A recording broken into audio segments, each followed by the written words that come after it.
Oh, hello! They caught me checking my hair, which is still out of place. If you don't know, now you already know. I'm Matt Ryan, this is Brendan Sokler, and guess what, gang? It's UFC 274! Right here on Combat Culture and across portions of the Combat Culture Network. You see the gimmicks at the bottom of the screen. That's how you follow us on Twitter. And Brendan, we've got earpieces now. Ooh. Like we have fancy earpieces. Fancy earpieces? Like I have a very fancy one. You have one that I bought at a Dwayne Reed. I see how loved I am. That's really... But we've got new things. We like things. We have new things. We have a board now.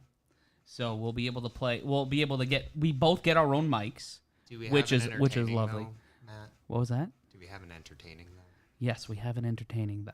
We do. And I hate you. Good. I hate you already.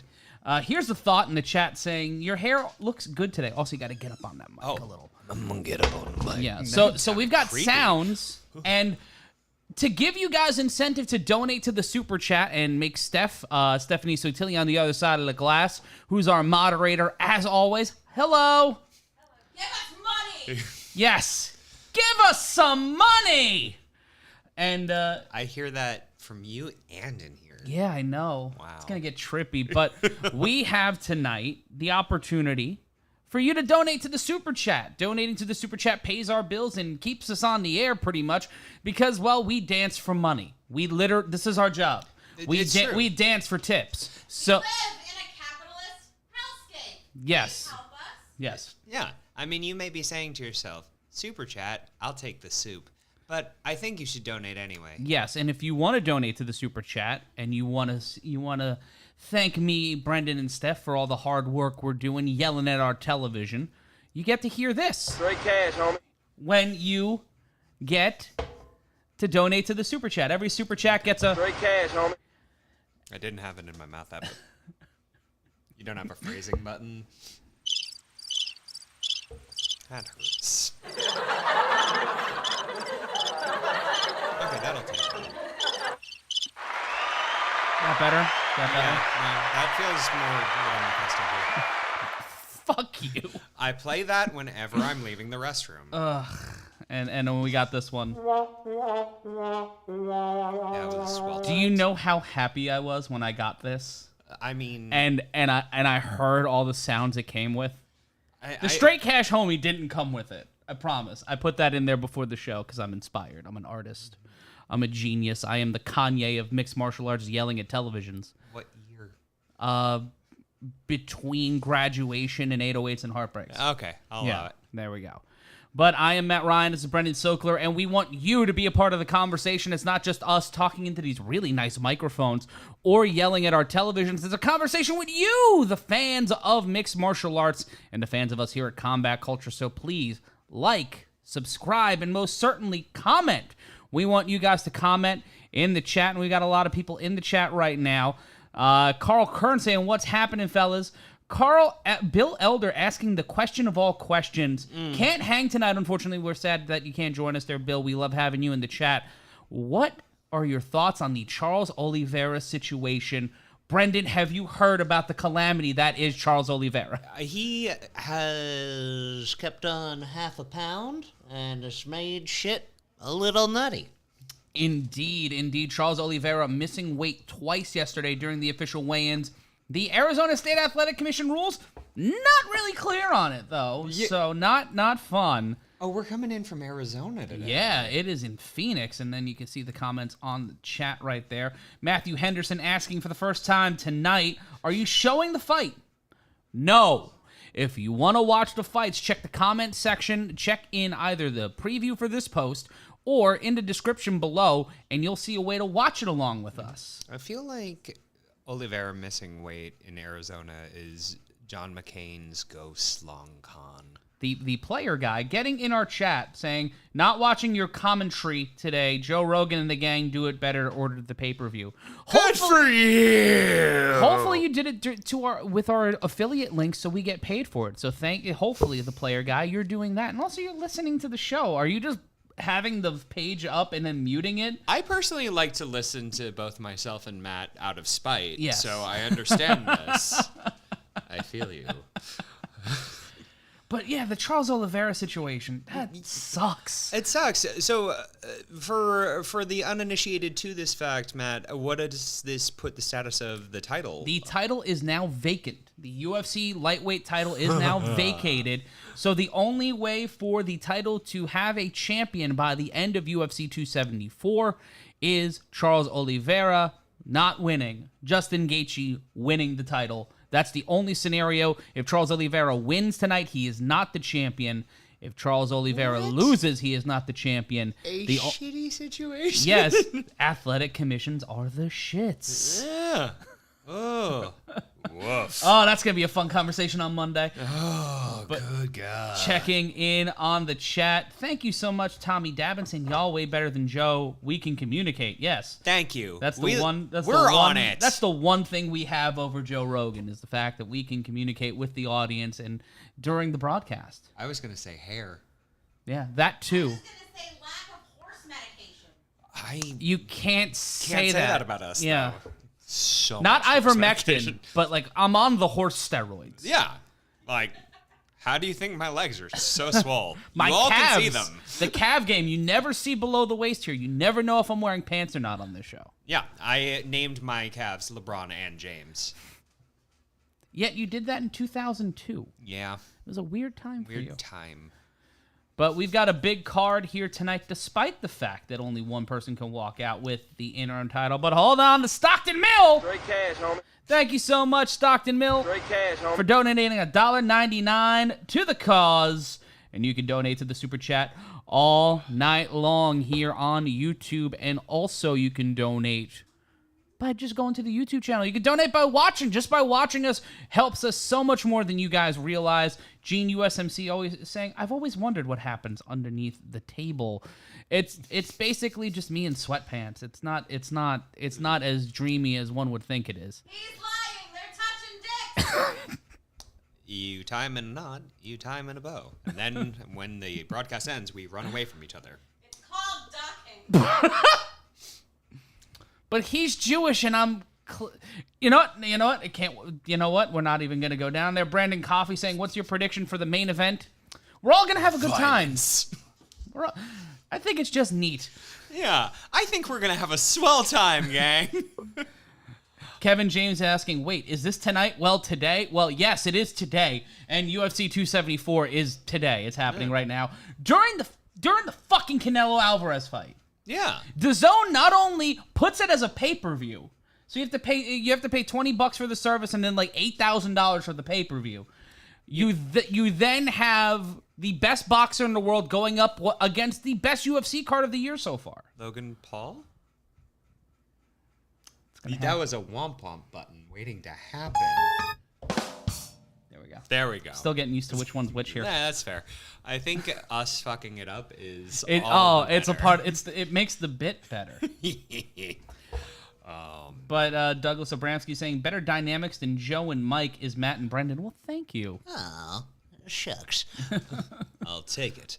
Yeah, I mean, heck of a card. I really was excited for that fucking fight that got canceled. Yeah, the Donald Cerrone, Joe Lozon. Like, not fun. We talked about having a division of just like straight OG, like folk that have just all of the fight of the nights, but not necessarily going to make it to the top of the card anymore. And this, I felt, would have been a great inaugural title fight for that. Yeah, the old head championship. I deeply love it.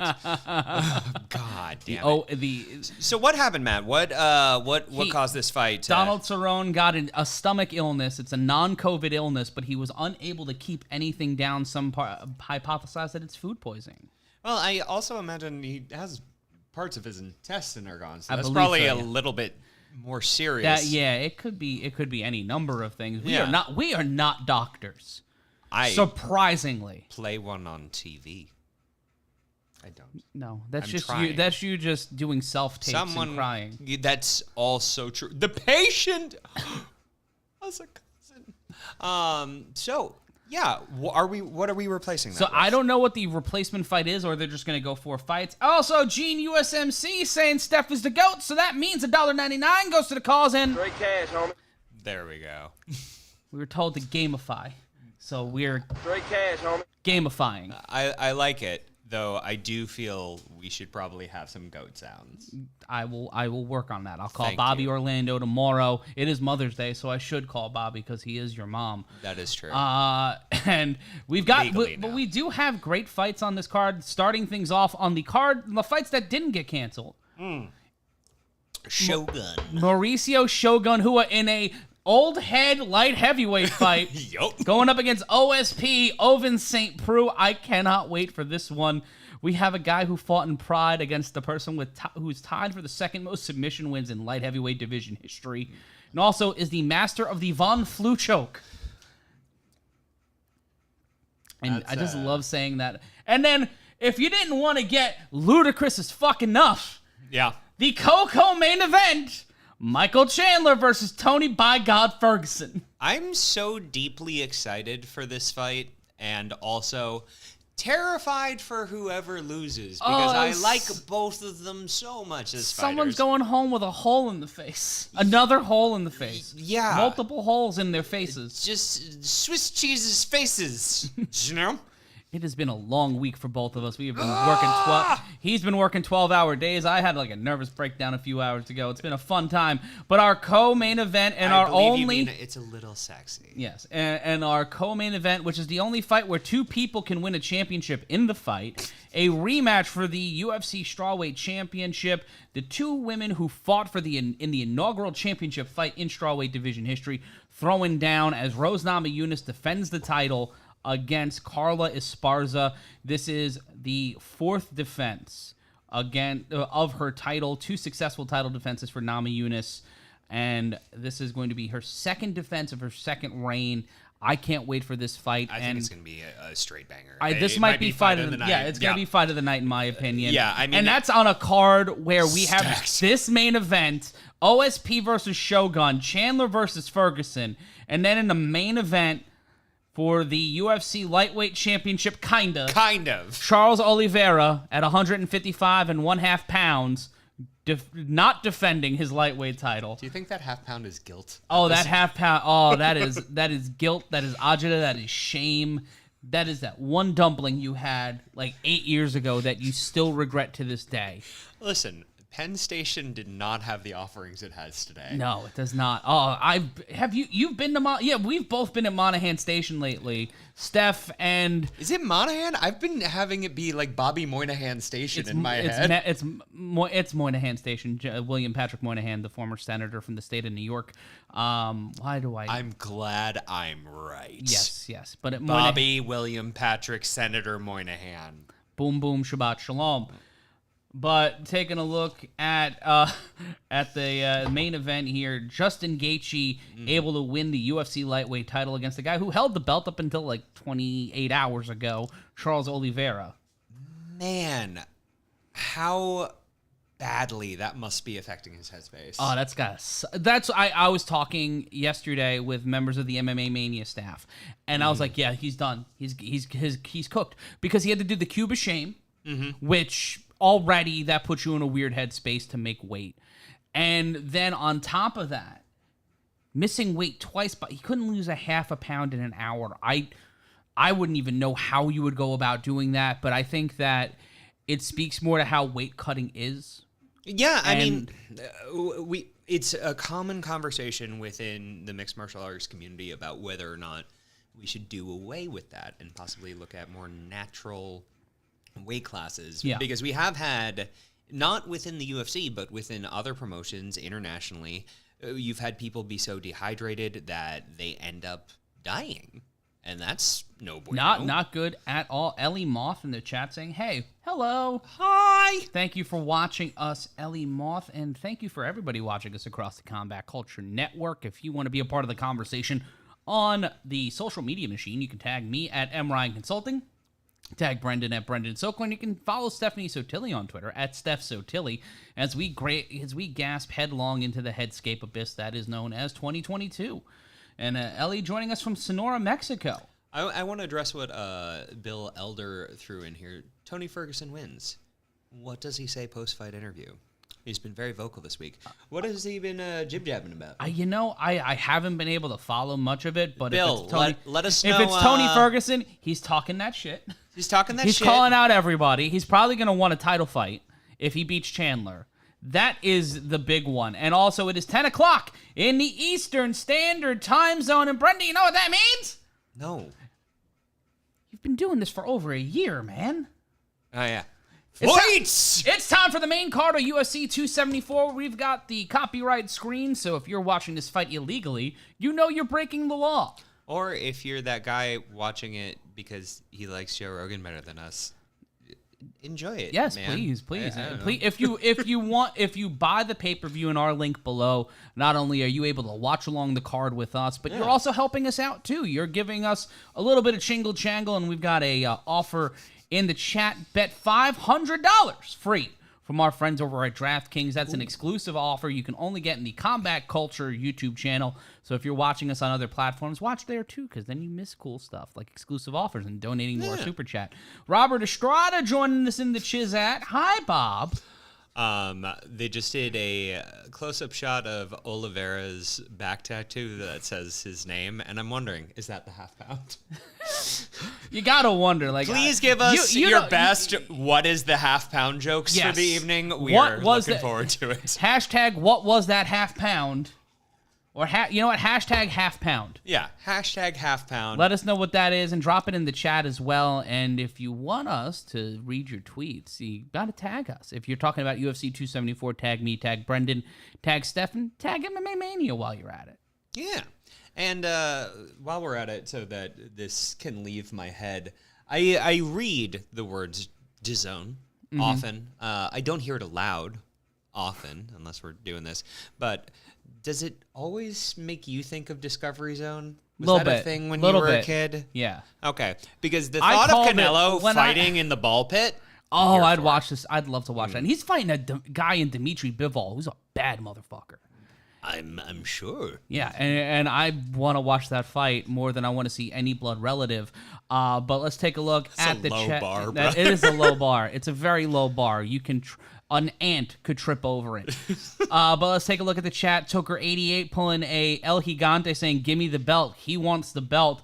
Malusis1289 saying, "Sup, cuties, sup." And also, if you want to be a sweetie, that's what we call our fans. We call them sweeties. Donate to the super chat. We do not do that. No, we started that last show. No, canceled. Why? Canceling Why? sweeties. Why? Because today forward, they're honeypots. Okay. There we go. Oh, the co-host is back. Warren in the chat saying the co-host is back. Yes, I had Ghost Brendan last time. I appreciated being here in spirit and then haunting you for the next week. It was weird. I couldn't. Using the bathroom was uncomfortable. I would not break eye contact. No. Ernesto Gomez in chat saying, "What's up, bros? It's Ernie from Caldwell, Idaho." Ernie from Idaho. We got Idaho watching us and a fat baby in the studio. Hey. Hi, fat baby. You wonder what goes on under the table? A lot of petting the head of a dog. Yes, and it's Olive's adoption day next week on the 12th. If you want to donate in the super chat to Olive's adoption day, we'll allow it. Yeah, that would be $2, a $2 donation in the super chat for 2 years of Olive. Yes, or steak. We will dedicate a P.O. box for frozen steaks to be delivered. We got Shiv. We got Rodney Younger from Oakland in the house. We've got Stanley Franken. He's in Nampa, Idaho. Why are we so popular in Idaho? Listen, I'm not going to question it or look a gift horse in the mouth when I'm stealing its steroids for my pre-established LeBron James. And Robert is going for Justin Gaethje tonight. He's from Safford, Arizona. He's from the Arizona area. We got William Goad from Virginia. And Brendan, it seems like I'm a bad friend. Why? Checkered shirt guy. If you told the other guy that his haircut was okay, you're not a true friend. I don't hate your haircut. Most people like also, it. They're the one ribbing you about hair? Look at me. I have the hair of a beautiful 80s drummer. It's flowing, it's luxurious. I'll say that Charles Oliveira has the suit of a Cody Rhodes. Oh, yes, very much. And we got Darth Kratos from Tucson, Hot Zona. Are they calling that Hot Zona? Mad Dup saying, looks like my chats didn't work on. No, you're here, bro. No, you're here, homie. Question for William Goat. What part of Virginia? That's where I hail from. We got Stanley Franklin from 2C. We got Texas. We got Jersey from Uncle Ed Vapes. Might be one of my favorite. Tino, you have the hair of a gracious Jesus. I like that I'm being considered gracious, but I also like that this implies a dickish Jesus. Who's just like, really? I'm not dying for your sins. I'm dying for attention, bro. It's fine. If you're just joining us, I'm Matt Ryan. That's Brendan Sokler. We are just happy to be on the air. We've got Unicorn Boner 88. Bravo. I believe. Hold on. Yep. There we you go. get it for that. You get that for that. You get that for that. Fun fact, Matt. Yes. That is what my Hebrew name translates into. Really? No. Damn it. I wish. I know. So hopeful. We've got Alabama Unicorn Boner 88 from Alabama, because that's where all the unicorns are. Alabama, especially if you're at the end of a bar and you see a couple walking towards you. Thank you, Bill Elder. Hopefully you can find a way to join us at some point. We've got Adam dropping a poop emoji. Good. I like it. Joe Rogan looks the least tan I've seen him, or the least like anger red. Yeah. And I'm scared. That he looks subtle and calm. Yes. But he's still matching with the color scheme of the lights. Well, I mean, he still has it. But let's take a look at the chat. Ellie Mott saying, don't mess with your hair, please. Neither of us will. We got Montserrat from the Tampa area. We have Keith McCausland currently driving through the shithole known as New Jersey. Salute. And wondering if Oliveira busted one, would he have lost a half pound? What are... A half a pound? Yeah, sir, go to a doctor. If not, can you have a career? Half a pound? Is that not normal for you? No. I went to the doctor. He gave me a high five. It's great. Taking a look in the chat. Also, the hungover month, that's a the good half one. pound was his wrestling skill. Damn, homie. Damn. We got Cryptid watching from Walla Walla, and Adam throwing us another poop emoji. Steven Carrasa saying, it's good to have the band back together again. So much. So true. True. And also, you know what? It's time for our favorite game show. What time do the fucking fights start? Straight cash, homie. Is that the one you intended? No, it was not. I forgot that I flipped. There was music on this pod, and then I did that. But the last time, I think I won. I do believe so. But I won the last time. But someone from the chat also won. So let's start the game. You know what, Steph? You get to go first. What time will the first fight make its walk to the octagon?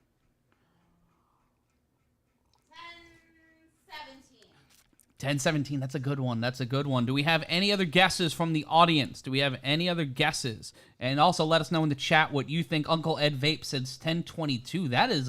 That's a huge over to meet. Yeah. Stanley Franklin saying 10:18. CJ Stone going 10:21. Darth Kratos not playing the game right, playing 10:14. Vegas Medina saying 10:18. The hungover moth also going 10:14. You know the game. 10:26, 10:21 coming in. 10:16 from Kenzie Archer. 22 after from Fo Sushi. Good to see you back, my friend. Glad to have you. 10:13, 10:19. We got 10:10. Brendan. Yeah. What do you think?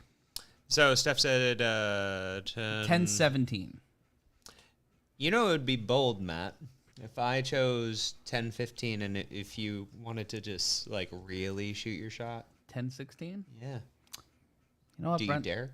You know what? I think I might dare. Oh my god. I think I might dare. Yes! This is going to be such a weird one, and Yeah. I'm here for it. Also, please throw in your suggestions as to what sounds you think should come on our soundboard, or that Really Matt wish should you program rephrased that, yeah. on his soundboard. Yeah. Can I get a wah-wah? And also a drink-along game is anytime it is wrong, feel free I'm having a berry Dr. Pepper for the first time. How is it? Delightful. I fucking love Dr. Pepper.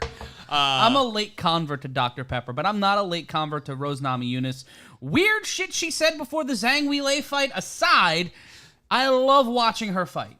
Right. She is fantastic, and that was weird. And Carla Esparza. The first ever Delight. UFC strawweight champion beat Rose Namajunas to be the strawweight champion. I am so excited for this fight. It's gonna be really good. Do you think it's gonna be? You think that's gonna go the over? Do you think it's gonna go over 4.5? I think we get a war out of this. Oh, we're gonna get a war out of this. It's just gonna be interesting to see how Esparza goes up against a prime Namajunas. Yes. I mean, Namajunas has only gotten better since then, by leaps and bounds, frankly. Like, it's not fair. I believe the only two-timer in terms of championship. I believe so, but let's take. Oh, look at this parlay. -135 for Oliveira over Gaethje, -210 for Namajunas over Esparza, -320 for Michael Chandler versus Tony Ferguson, and you can make that bet for free with the DraftKings link in our description. Yeah. And you should. Yes. It's helpful to us. It's helpful to you. It's helpful to everybody. Yeah, it's that good. CJ Stone saying hope Ferguson gets his ass knocked out.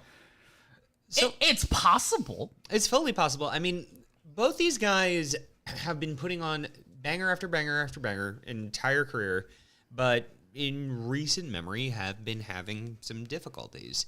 And I mean, Chandler's run in the UFC is such an interesting one in that he's putting on amazing fights. Yeah, and we have like 80s band lighting tonight. Yeah. Like if you take it's very Duran. Yeah. Oh, also there was an 80-1 winner in the Kentucky Derby today. 80-1 underdog winning in the Kentucky Derby. Dog won the Kentucky Derby. Yes, Olive won the Kentucky Derby. That's fight and Cerrone Lozon fight canceled due to a non-COVID-19 issue, which can mean literally anything. Yeah. He lost a game of chess and could not get over it. Yeah. Madness. Yes.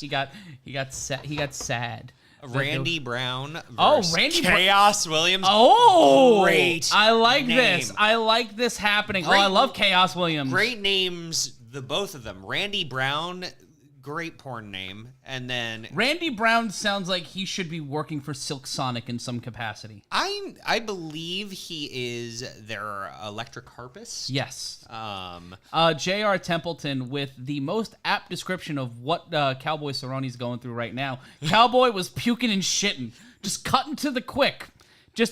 I think if I got a text from a friend of ours saying, hey, so-and-so's sick, he's puking and shitting, we can go like 15 people in a row, and it would be someone who would be able to text that. Let us know if you have a friend who would text you he was puking and shitting on Twitter at MRyan Consulting, at Brendan Sokler. he's getting toothpasted. Just a little... Yeah, Warren Heisey asking, what state is the Kentucky Derby held? Well, the decadent and depraved Kentucky Derby is in Florida. Kentucky. Florida. Yeah, it's Teaneck. Don't let them tell you Teaneck, otherwise. Kentucky. Yeah. I'm very tired. Justin by submission from Stephen Kelleher was plus 2,500. Also, it's 10:13, and we've got. Hold on, no, not the interview, already, not the walkout pre-show already at 10:13. Give me 3 more minutes. I just need 3 more minutes, not. Olivie. Phil, Give it Phil, to me. woman, Phil, like there's no tomorrow. That sounds like you just didn't know the name of the main event for a Son second. of a bitch. And Brendan is the winner at 10:15. Oh, God. I hate you. It feels so good. Ugh. You know what's great? Being right. Yeah. And the hungover moth. Yes, Donald is not fighting tonight because he is, as JR said, puking and shitting. Yep. Chaos Williams making his way to the octagon in a late-minute swapsies. Gotta wonder if you get your win and show bonus if your opponent is just hung in a toilet in an Arizona hotel room. I believe just kissing the toilet. Donald's digestive system is getting the performance bonus of the night because it is choosing to clang and bang, baby. Bap. We have a machine for that. I now. know. I'm getting used to having nice things, Brendan. We were sharing a microphone as of a month ago. That was a very romantic evening. It was. Thank you. Now you've got a microphone. I've got a microphone. No one can see your microphone. Mine's just like ever present. And never shall they dock. Just you wait. Oh God, the feedback. But yeah, I'm excited to watch Chaos Williams fight. And look at the my jacket on other Bruce favorite Buffer. game. Oh, What is Bruce Buffer's jacket? it looks like remind all you the of? colors before the Netflix intro. It looks like the fancy orange slices that they would serve the kids at a Las Vegas youth soccer game that remind them of the floors of the carpet. What are they, glacé oranges? Yeah. That's what I'm going for. Yeah. Thank you for seeing me. I am recognized and cherished. Chaos Williams coming off back-to-back wins, third largest significant strike differential among UFC welterweights. One of 6 fighters with 2 submission wins in two sub-minute wins in UFC welterweight history. Ooh. And this one's going to be fun. A quick change here in the opening fight of the card. Tommy Dabbin saying public masturbation is illegal. Yes, that it should. Why would what? I'm just going to throw out there, Donald's butt is also named Chaos Williams. There's certainly chaos going right now in his upper and lower GI. That man has got a problem. But Randy Brown making his way to the octagon, just completely jetted past the camera. Donald's butt is also named Randy Brown. Thanks for being here, gang. Yeah, thank you so much for being here. Let your staying friends here. know. Let your friends know across social media. Drop the link in the chat. Tag us as well, as we are live here on Combat Culture. Bama Nation saying, put some music in the background. No, because we need to make money off of this. Wouldn't that be such a thing if we spent the entirety of the Super Chat money on, like, what we could afford with that in terms of rights? You don't get the full Suavemente, you just get Suava out. You get 30 seconds of Black Betty. Yes. Just 30. One ram-a-lam, What do you and think? nothing more. What do you think? We're rich? Listen, I couldn't even get someone to play it on the sousaphone for like $50. Do we know anybody with a sousaphone? got a Lorax friend.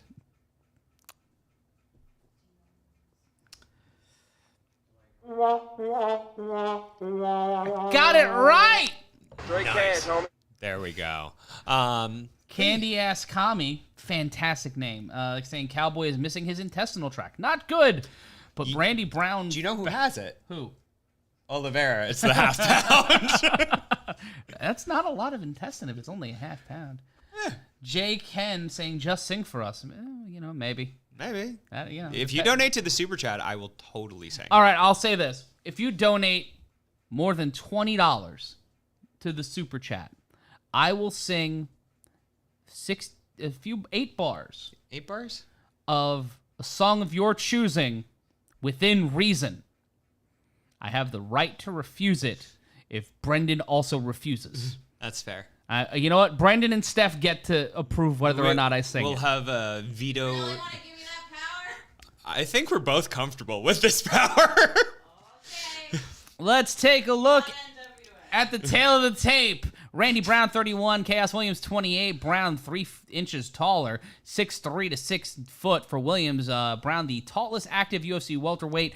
Brown coming in at a half-pound weight advantage at 170 and a half to 170 for Williams. And a slight reach advantage for Brown, 78 inches to 77. Chaos Williams looks like feels like he punches as hard as Bruce Buffer's jacket is going in. Yeah, no. Bruce Buffer's jacket reminds me of every bit of Miami decor that I saw while I was at college.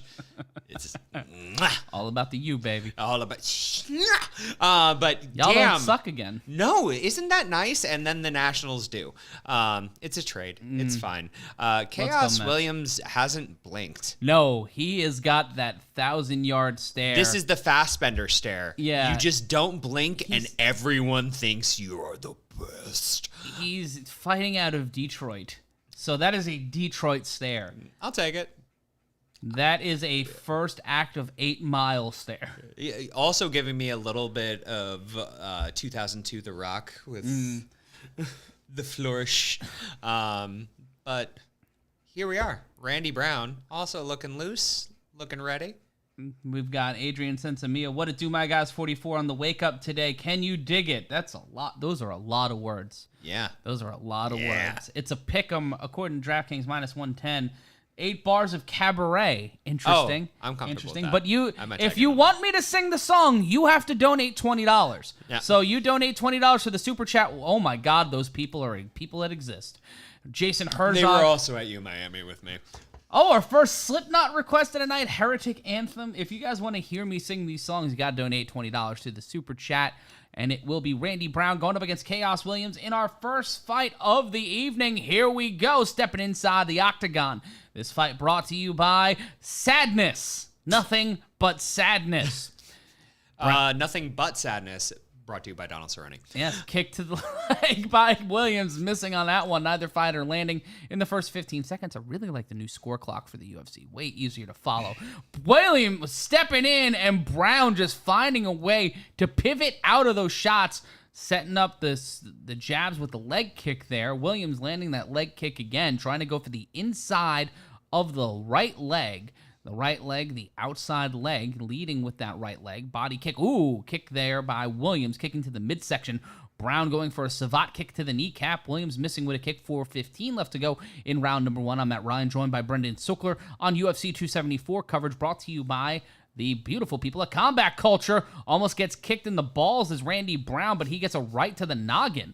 4:01 left to go in the fight. Kick to body. Brown avoiding another overhand right. Hit the B button on that one. Both of them moving is spectacularly well, Matt, but it's something that I'm noting that Brown is way more upright, and this is also the height differential, obviously, but he has such long legs that it really does leave that quad exposed for those leg kicks that Chaos just was throwing.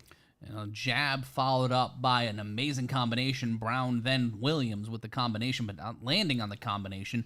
Williams really cornering Brown here, trying to make him work. Body kick. Oh, that one got caught by Williams, and he tried to charge in. Brown doing a little bit of the McGregor shimmy shake, and now he's pressed up against the octagon as Williams looks to go to work with 3:17 left to go in round number 1. I mean, both men looking great, but obviously Williams controlling the center of the octagon and right now up against the cage, pressing Brown against it and really working against the body, just trying to tire him out a little bit. And now Brown trying to charge in, overhand left, missed by Williams, a right to the jaw. A left to the jaw by Randy Brown. Both men back in the center of the octagon. Under 3 minutes to go in round number 1 of 3. Right hand by Chaos Williams. What a shot! And now Williams has Brown down on the ground. Chaos trying to end this one in the first, trying to pull the submission, trying to pull the guillotine. Ooh. He might have it locked, trying to lock this one in. Jason Herzog checking on him, but this might be an early night for Chaos Williams, trying to shut down Randy Brown with 2:29 left to go in the first round. He looks like he has the forearm pretty tight underneath there. It's hard to see how his chin is, but if you get that straight forearm bone underneath the trachea, lights out, man. Yeah, good night, Grandma. And now just trying to work on it here. Williams in control, 2:11 left to go in round number 1. And it cannot be overstated how much this takes out of both men. It takes the wind out of Brown and also can gas out the arms of Williams. Both men back to a vertical base, standing in the center of the octagon. Williams trying to get back the momentum he just had. Brown steps in, ducks out of the way of a shot from Williams. Overhand right, then left, missed by Williams. Minute 45, overhand right. There's where that slight reach advantage comes in handy, Brendan. Brown is able to use, and he off a push kick. Williams lands wrong. Brown lands wrong. I mean, Brown has been doing a lot of unique movements and trying to throw feints, things that will get Williams to engage, but he's also slipping when it happens occasionally, which I don't think is going to help his cause. That ain't great. Stanley Franklin, I will say it when I'm ready. Minute 17 left to go here. Williams pushing away from Brown. Brown using those long limbs for his for positive and negative reasons. Got caught slipping a few times, literally, as Brendan said. Jumping knee by Brown, but getting hit in the body by Williams. Williams eating that knee. Brown just trying to work on the leg kicks, gets inside with an uppercut, misses on the second one, but what a shot by Randy Brown. Both of these guys clanging and banging here on round number 1. It's a fantastic fight so far, Matt. I mean, when you Double have the underhooks. opportunity, when you have the opportunity to be bumped to the main card in the opener, then you got to go for broke. Oh, yeah, and Brown trying to pull a standing guillotine, trying to lock around Williams. He has it almost set. Knee to the body by Brown. Brown using those long limbs almost to clip Williams in the face. 25 seconds left to go, punch, and now Brown trying to pull a guillotine again, standing with 20 seconds left to go. The lanky Randy Brown trying to get the finish here, punch to the ribs by Chaos Williams. Brown trying to keep landing those knees. This is fascinating, Matt. It's almost like he's using it like a Muay Thai clinch, but because he has such long fucking legs. And long arms. And now, at the end of the round, grapevining around the waist was Brown doing the baby Bjorn.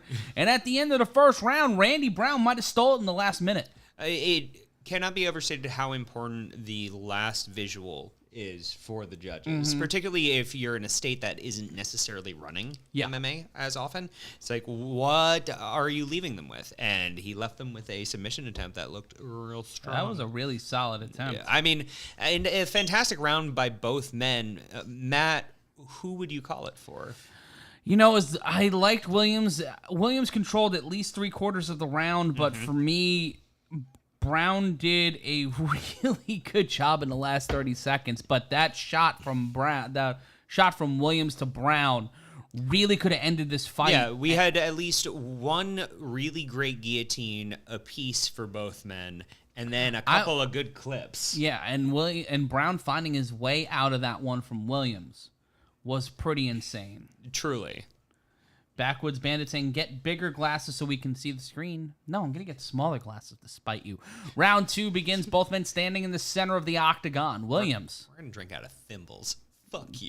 That would be illogical. Overhand right by Brown. Kick to the body by Brown. Brown switches his stance. Kick to the outside leg by Williams, and a one followed by Brown. Brown just throwing punches in bunches here, leading with his right hand.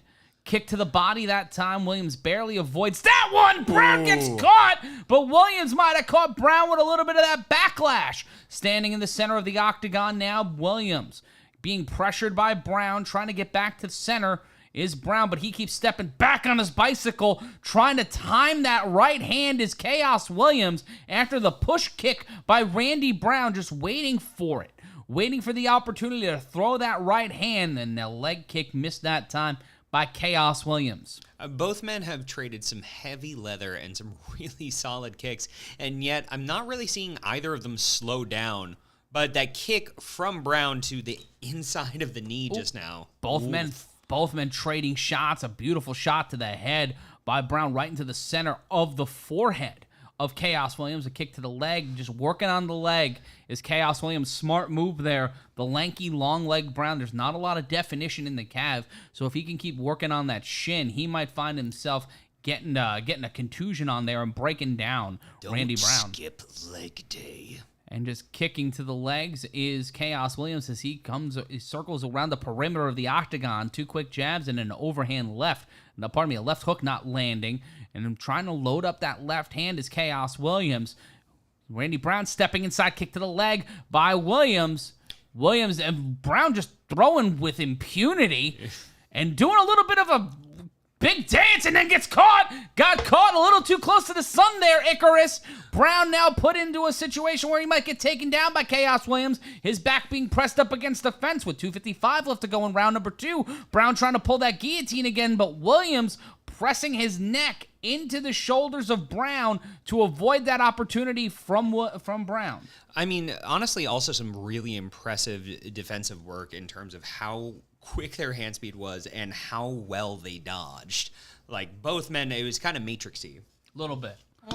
Overhand right, not landed, but overhand left landed by Brown. 2:28 left to go in round number 2. Kick to the leg after the handhold. An overhand right from hell missed by Randy Brown. I cannot call this fight, like, in terms of who is winning it. It is so damn even. The output is so high from both men. and just a lot of output, not a lot of landing here. I think No. it's going to come down to the numbers, or at least the judge's eyes.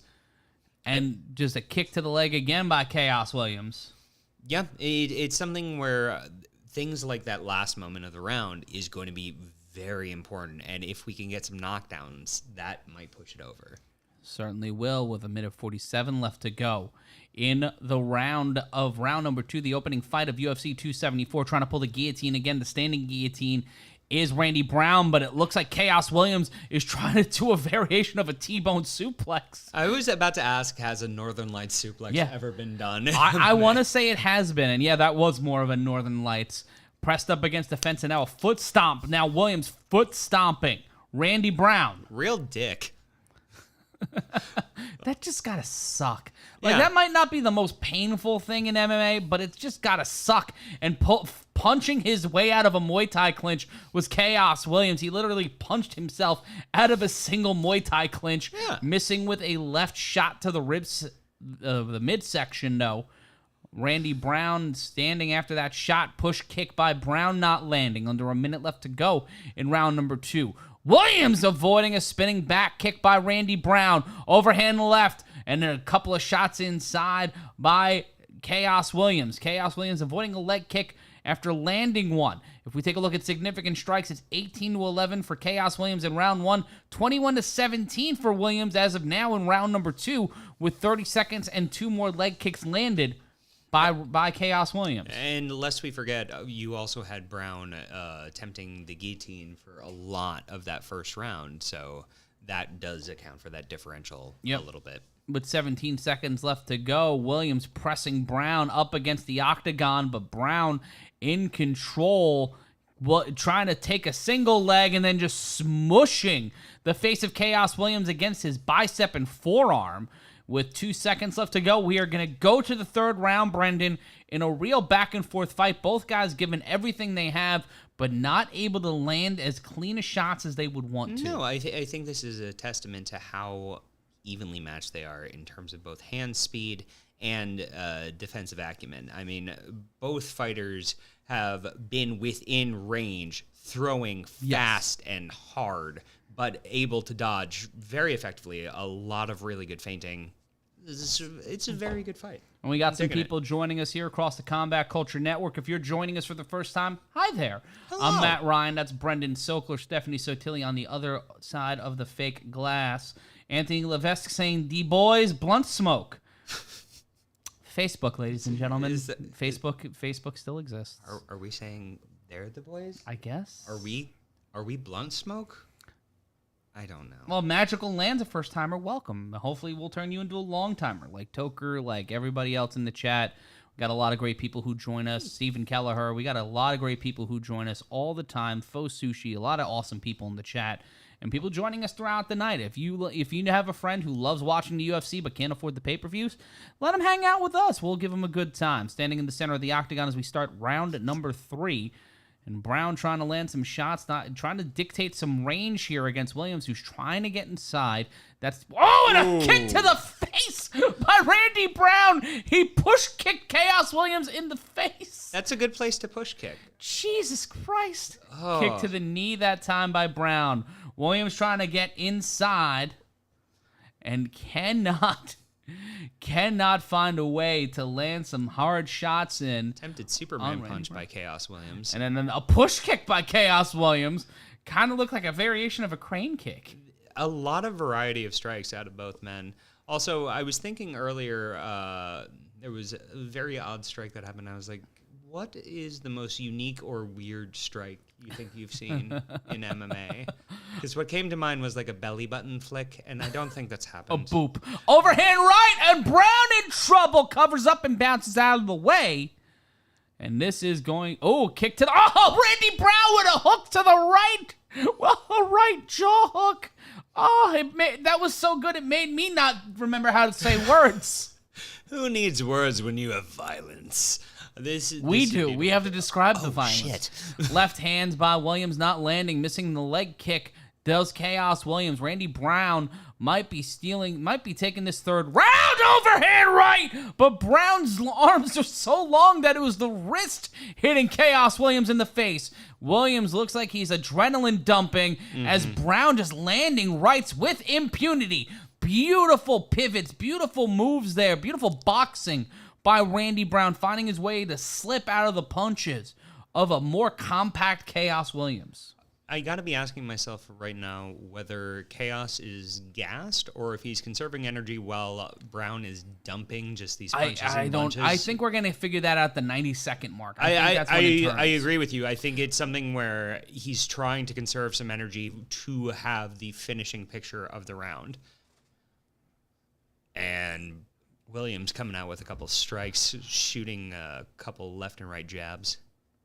Both men standing in the center of the octagon. Brown utilizing his reach. The 3-inch reach advantage, and Brown! That reach don't mean shit if you dip into a punch! Right uppercut by Chaos Williams. He gets Brown down, and this one turns the tide at the 220 mark as Williams on top, trying to get into a mount, trying to get into a full mount here, posturing up, and Brown now trying to pull for a guillotine. Williams not letting him slip his arm underneath the head of as Randy Brown trying to work here on the bottom. Both men will stand right back up, but a beautiful knockdown by Chaos Williams, who eats a right hand and then throws another left into the jaw of Randy Brown. Both men throwing with impunity, throwing the fire and the flames like it's Guitar Hero 2 for some reason. Oh my God, a Muay Thai knee from Randy Brown. These guys fucking each other up. Rose and Carla have their work cut out for them for that fight of the night. Yeah, this is a conversation, a round of the night, let alone fight of the night. Both men standing in the center of the octagon, missing a leg kick was Chaos Williams. Left hand not landed that time by Williams. Brown! Get in trouble! Brown missing that right hand, bouncing his head off the octagon fence, and then eating a 2-piece Sans biscuit from Chaos Williams. I do feel Brown should stop defending with his face. And a hammer elbow by Randy Brown. The Travis Brown elbows from Back in the day. yeah, those things look nasty. Not fun. Not fun. Under a minute now, 54 seconds left to go in round number 3. I'm Matt Ryan. That's Brendan Sokler. You're watching us on Combat Culture. Thanks to our overlords at Vox Media for paying our bills, and Randy Brown throwing and eating right hooks. Spinning back fist by Chaos Williams. 35 seconds left-right combination landed by Chaos Williams. Pressed up against the fence now is Brown. Williams trying to turn the tide here after Brown looked like he was trying to take this round or in the early going. Knees now that time landing by Randy Brown. Muay Thai clinch attempt here by Brown. Lands knees, driving the knees, but Williams pressing his way out. And with 10 seconds left to go, we might be going to the scorecards here in Arizona. Superman punch landed by Williams. Beautiful. Oh, and a glancing head kick. And then both men will tell each other they love them and respect them. Randy Brown taking his mouthpiece out and an entire Gatorade bottle worth of spittle coming out. Now kiss. Just a little. Just enough to And let's party. take a the replays here. Oh, God almighty. They traded such fucking good shots in this. So much pain and violence. Yeah. The good stuff. The real good stuff. Oh, Darth Kratos with a good one, Brendan. Insane ones. Look up Jonathan Ivey escapes Ken Shamrock backwards forward flip kick escape. Okay.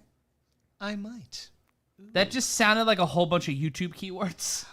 Fun fact, Donald Cerrone's butt is also known as Jonathan Ivey escapes Ken Shamrock backwards forwards flip escape.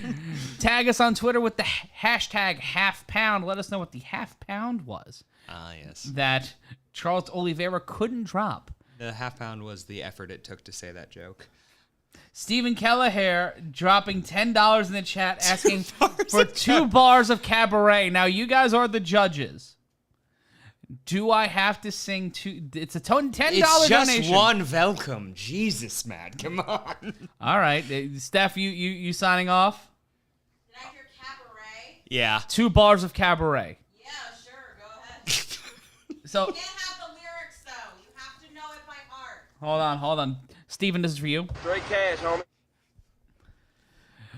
homie. It's 2 bars, so it's... Me.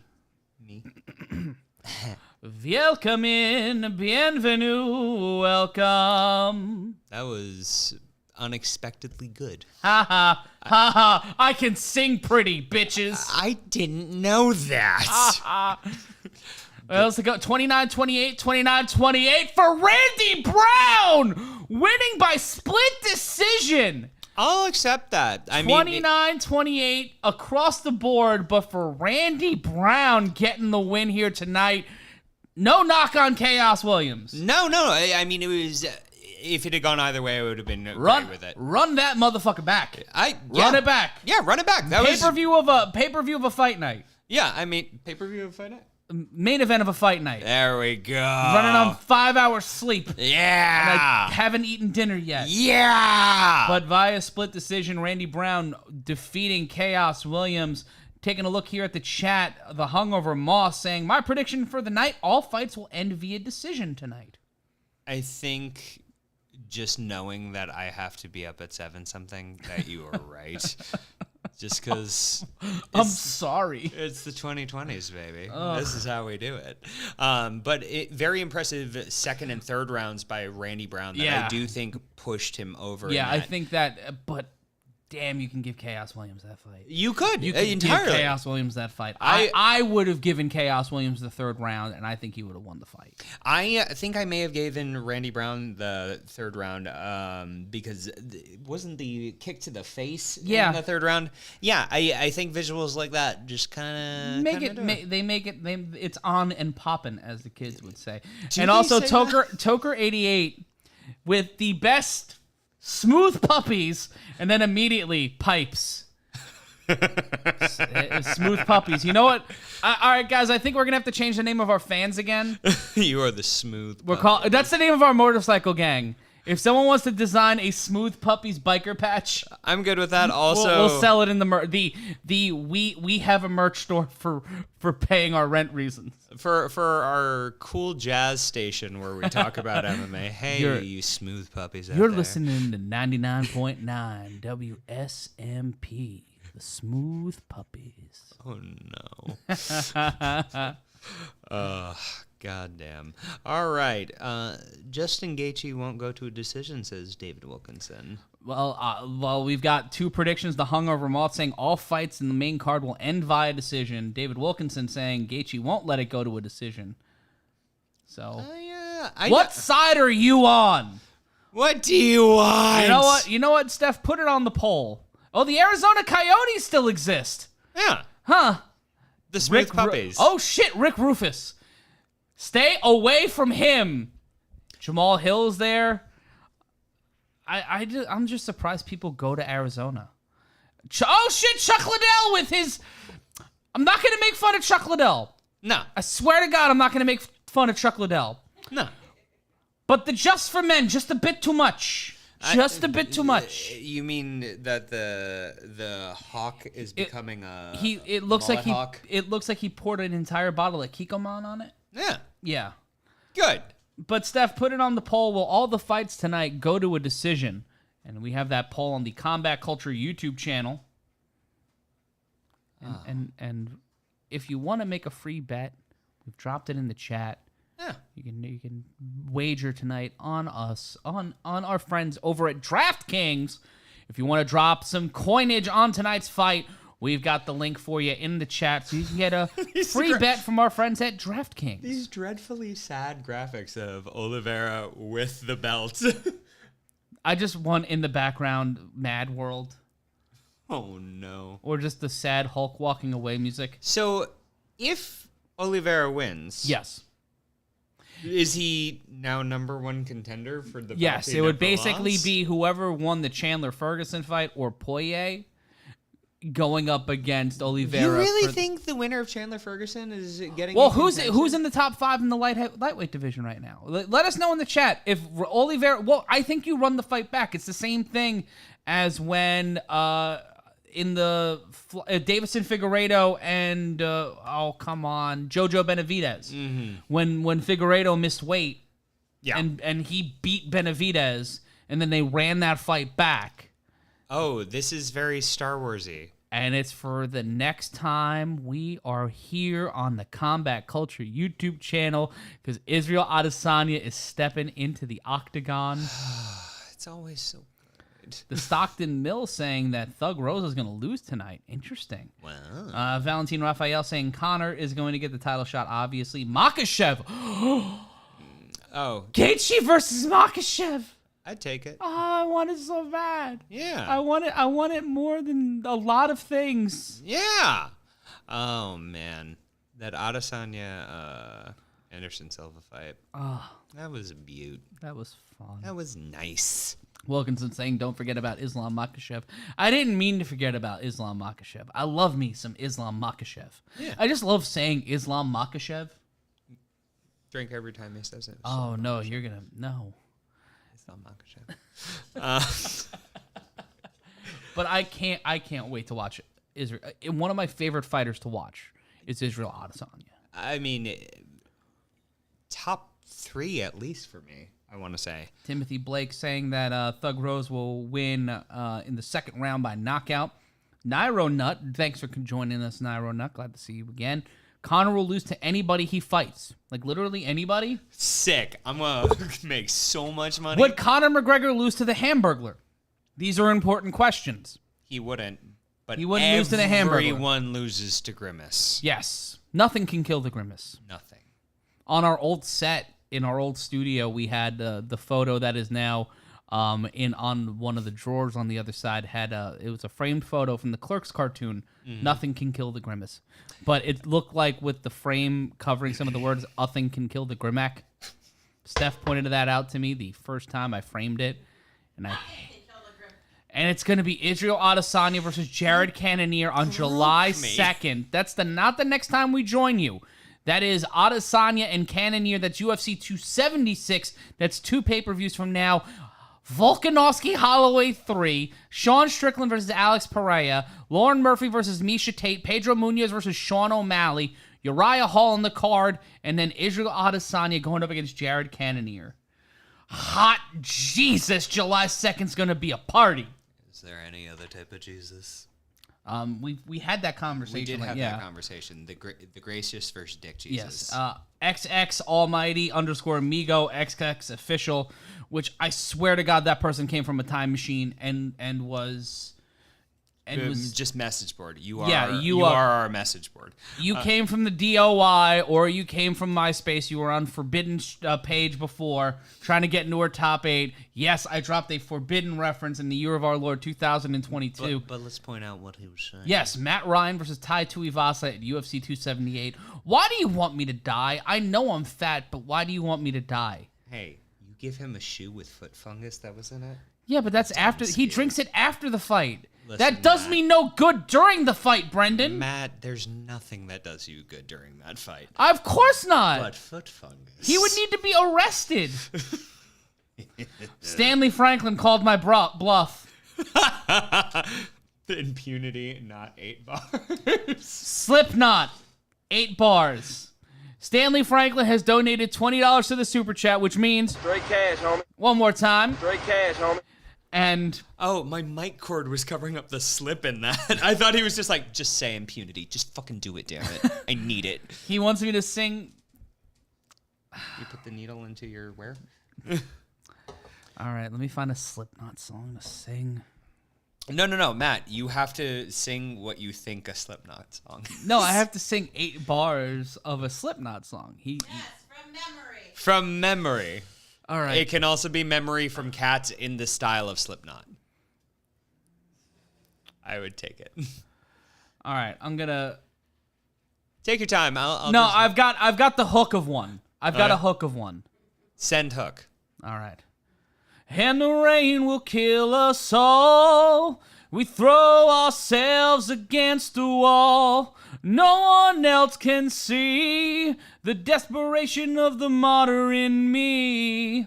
How's that? Good. Okay. I'll take it. Mauricio looks more square. Yeah, he's got a canned ham head. Yeah.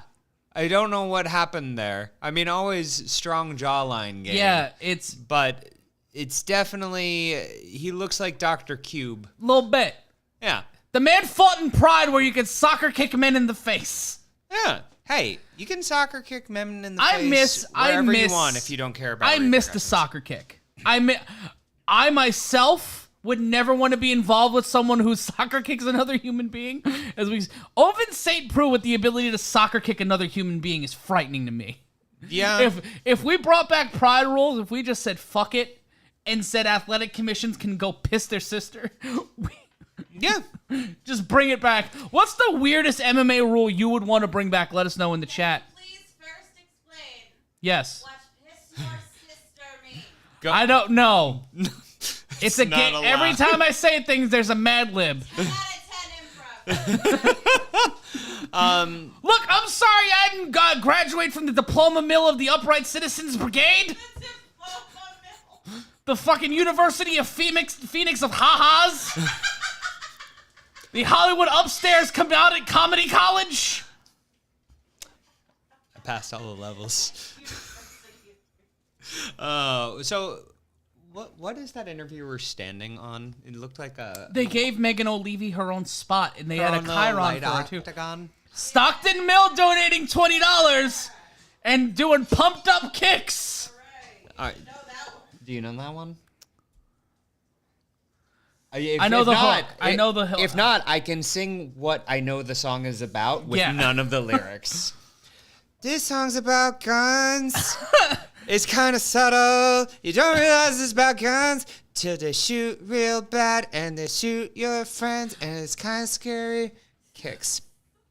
All the other kids with their pumped that's the up tune. kicks, you better run, I'll run my gun. All the different? other kids with their pumped up kicks, you better run, faster than my bullets, yeah. I'm sorry, I did the Carmen version. Yeah, but thank you, Stockton Mill, for donating $20 for the cause. Yeah. Timothy Blake, songs about the Columbine shooting. Well, we got one down. There were multiple? South Park I don't know. must have. At some But we point. see Oven St. Preux, who is branded. Yeah. You gotta be a bad motherfucker to get branded. Yeah.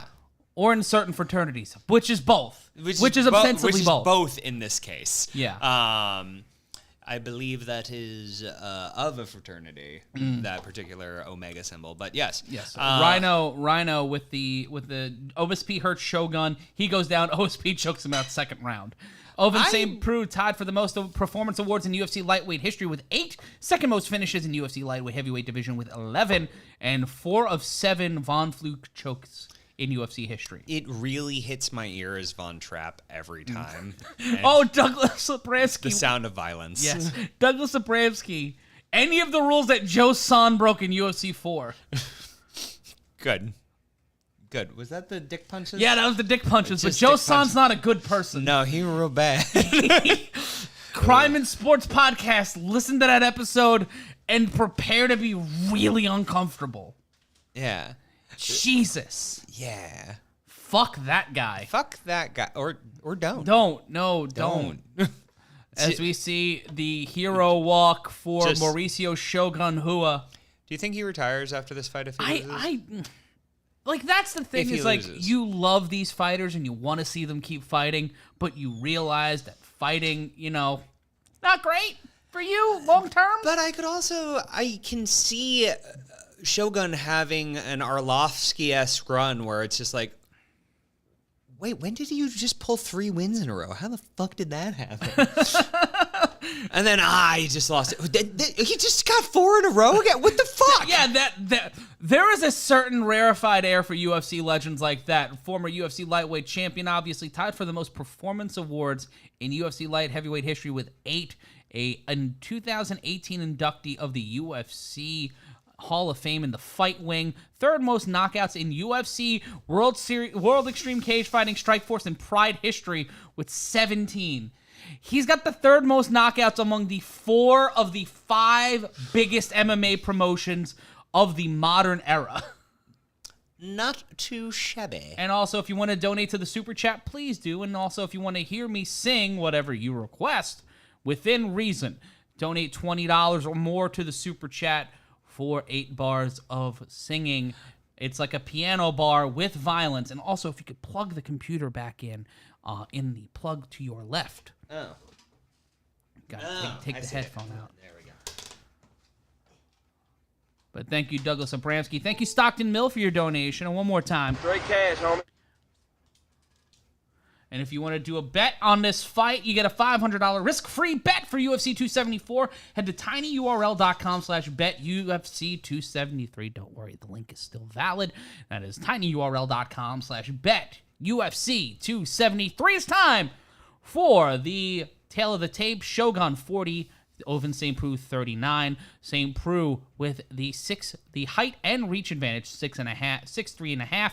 St. Preux to 6'1" is Shogun, and then the reach advantage is 4 inches. OSP with 80, Shogun Rua with 76. That one's going to play a huge factor in tonight's fight, Brendan. I personally kind of hope that we have Shogun just say fuck it and just stomp him and then retire, having knocked him out with that. Do you just not like Ovince St. Preux? Why do you? Is it just because you love Shogun? That's honestly it. Because you just watching the Pride episodes on Fox Sports Net at 2:00 in the morning when we were in high school. What are you doing at 2:00 in the morning in high? I don't want to know. Playing NBA Street Volume 2 and listening to Opie and Anthony on Kazaa. Yeah, no, that's about right. Oh, that was an entire summer for me. Oh no. Yeah. But Shogun, the plus 210 underdog, looking like the grizzled detective who doesn't want a new partner, who is adjusting his junk as he loosens the hips. Yeah, he was cha-cha sliding for his balls there. Listen. Everyone does that, though. Like, you do that weird stretch to where if you're in a public place and they're just not where you want them to be. And Mark Goddard, the official, covering up all of his tattoos because we're in Arizona and you're not allowed to have tattoos in Arizona. It is an athletic commission rule that applies to unless you're everyone. a McCain, because I heard John McCain had a whole bunch of chest piece. He's Marine, right? Yeah. Yeah. No, he was a Navy pilot. I'm sorry. Yeah. And here we go with round number 1. It's the old head division, OSP versus Shogun. And both men standing in the center of the octagon, doing the keep your distance away. Leg kick landed by St. Preux. One landed by Shogun. 4:43 left to go in round number 1. If you're just joining us, I'm Matt Ryan, joined by Brendan Sokler. Thank you so much for joining us for the live coverage of UFC 274. Send along your friends and send us a follow on social media at Brendan Sokler, at M. Ryan Consulting, at Steph Sotilli, at MMA Mania, and at Bloody Elbow. Richard Farley saying, is this Lonely Fans? Fuck, that's a good joke. Fuck you, but that's a good joke. 4:17 left to go in round number 1. Both men standing in the center of the octagon. St. Preux avoiding that hit from Shogun, not eating it as much, getting hit in the bicep. And Shogun looks small compared to St. Preux. It's the height and reach. It's just we saw that in the Williams and Randy Brown fight to start the pay-per-view. I mean, do you think Shogun can make it down to middleweight? I think the weight cut right now for someone at 40. Oh, and we got a firefight, lefts and rights-handed from both fighters, but nothing substantial landing. Leg kick landed by OSP, one landed by Shogun. I mean, if Oliveira can't lose half a pound. The half pound is age. Damn it. I really want dumplings now. Yeah. Left-right combination landed by Shogun. Both men standing in the center of the octagon. Shogun stopping a leg kick attempt by OSP, bypassing those leg kicks. Is the former champion, gets inside the kitchen of OSP, but not able to land any shots cleanly. Both men back standing in the center of the octagon. Candy Ass Kami pointing out that the 2005 Pride Grand Prix was 17 years ago. Fuck you. And my bones just turned to my fucking knee dust. hurts. The pain, the agony. I need icy hot. Left hand landed by OSP straight into the nose of Shogun. Kick to the body, left-right combination landed by Shogun. Both of these guys feeling each other out. Two veterans of the octagon. Both men standing in the center of the cage. Kick to the leg that time, landed by Shogun. I really do love watching some 40-somethings just clang and bang it out. It's usually at friends' kids' soccer matches, but I'll take it here. Just two older men fighting at a quinceañera. That's true combat sports. Yeah. I like it. If you can't tell by our vamping, not much happening betwixt the two. Both men just trading strikes, keeping distance. Not a lot of exchanges here. It seems Olive has pinataed another toy. That would do it. But yeah, I mean, He's eating a napkin. Which is worse. Yeah. Which is worse. Eating a napkin is also a metaphor for how this fight is going so Yes. far. I A mean, head kick landed by OSP, though, but Shogun blocks it just enough, tries to step inside, and both of these guys are veterans of the octagon. So if you were expecting a chaotic war, that was the first fight. This fight was slowing it down a little. Well, Just I mean, changing the pace just a wee bit. both men are connecting, but it is connecting in a way that they are trying to find each other's range. They're Yes. not throwing too much behind it in order to not overexpose themselves, but they are seeing what their distance is like this early in a round. And I expect round 2, we see the heat start going up. Oh, kick to the body by OSP, sending Or Shogun back. And shout out to Charlene joining us. Glad to see you, Charlene. I'm actually going to be on Wrestling Observer Live tomorrow Oh, with our hey. friend Andrew Zarian on the Sports Byline Network, previewing the WrestleMania Backlash. I can actually do that now. And standing in the center of the octagon, under 1 minute to go. Oh, and a right hand landed by Shogun. Kick to the body, trying to step in with that right hand. Both men looking a little tired here. OSP more than Shogun. Kick to the inside of the thigh from Shogun to Oven St. Preux. Standing in the center of the octagon, trying to play keep away Shogun, using that left hand to bait OSP away. Trying to get inside is Shogun Hua, trying to play a little bit of keep away here with the lankier St. Preux. I can't help but think, since it's Oven St. Preux, of Shogun Paul Hollywood, and it's killing me. Shogun Paul. Take that whatever direction you want. It's good every which way.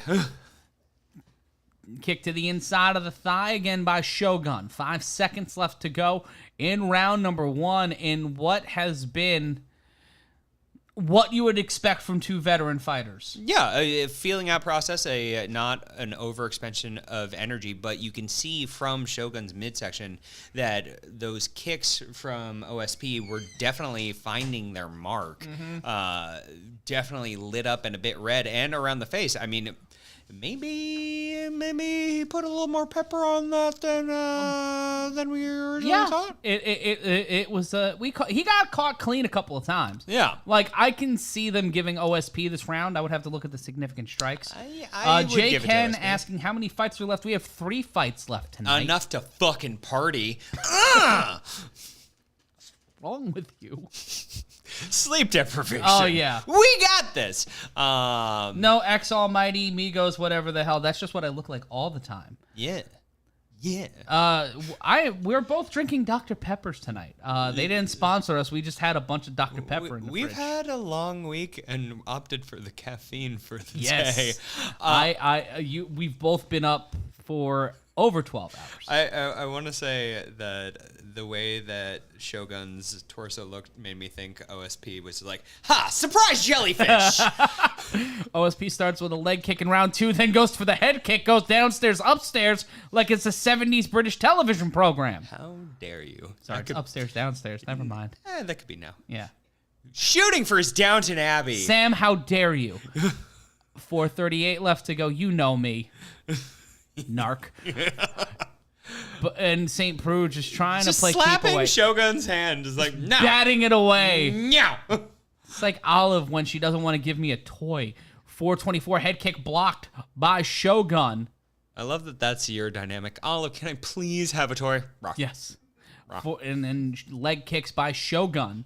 Just trying to make something happen here, either fighter. Shogun's been more persistent, but when St. Prue's been able to throw stuff off, he's been able to land some really clean shots, and I think that's going to resonate with the judges. Truly, but I do believe that Shogun seems comfortable and like he has found his distance. It's now incumbent on him to have an outpouring of and he's finding a cadence. He's like, beat, throw. Yeah. Beat, throw. And we're not seeing a lot of wrestling, not a lot of grappling here from either fighter. This is going to be Which I'm surprised by because, honestly, when I think St. Preux, I think takedowns. Yeah. Takedowns and submissions. Lots of them. Unbroken 10-10. Oh, no. I won't have children?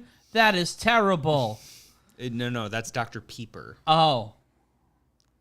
For your peeper. Kick to the leg.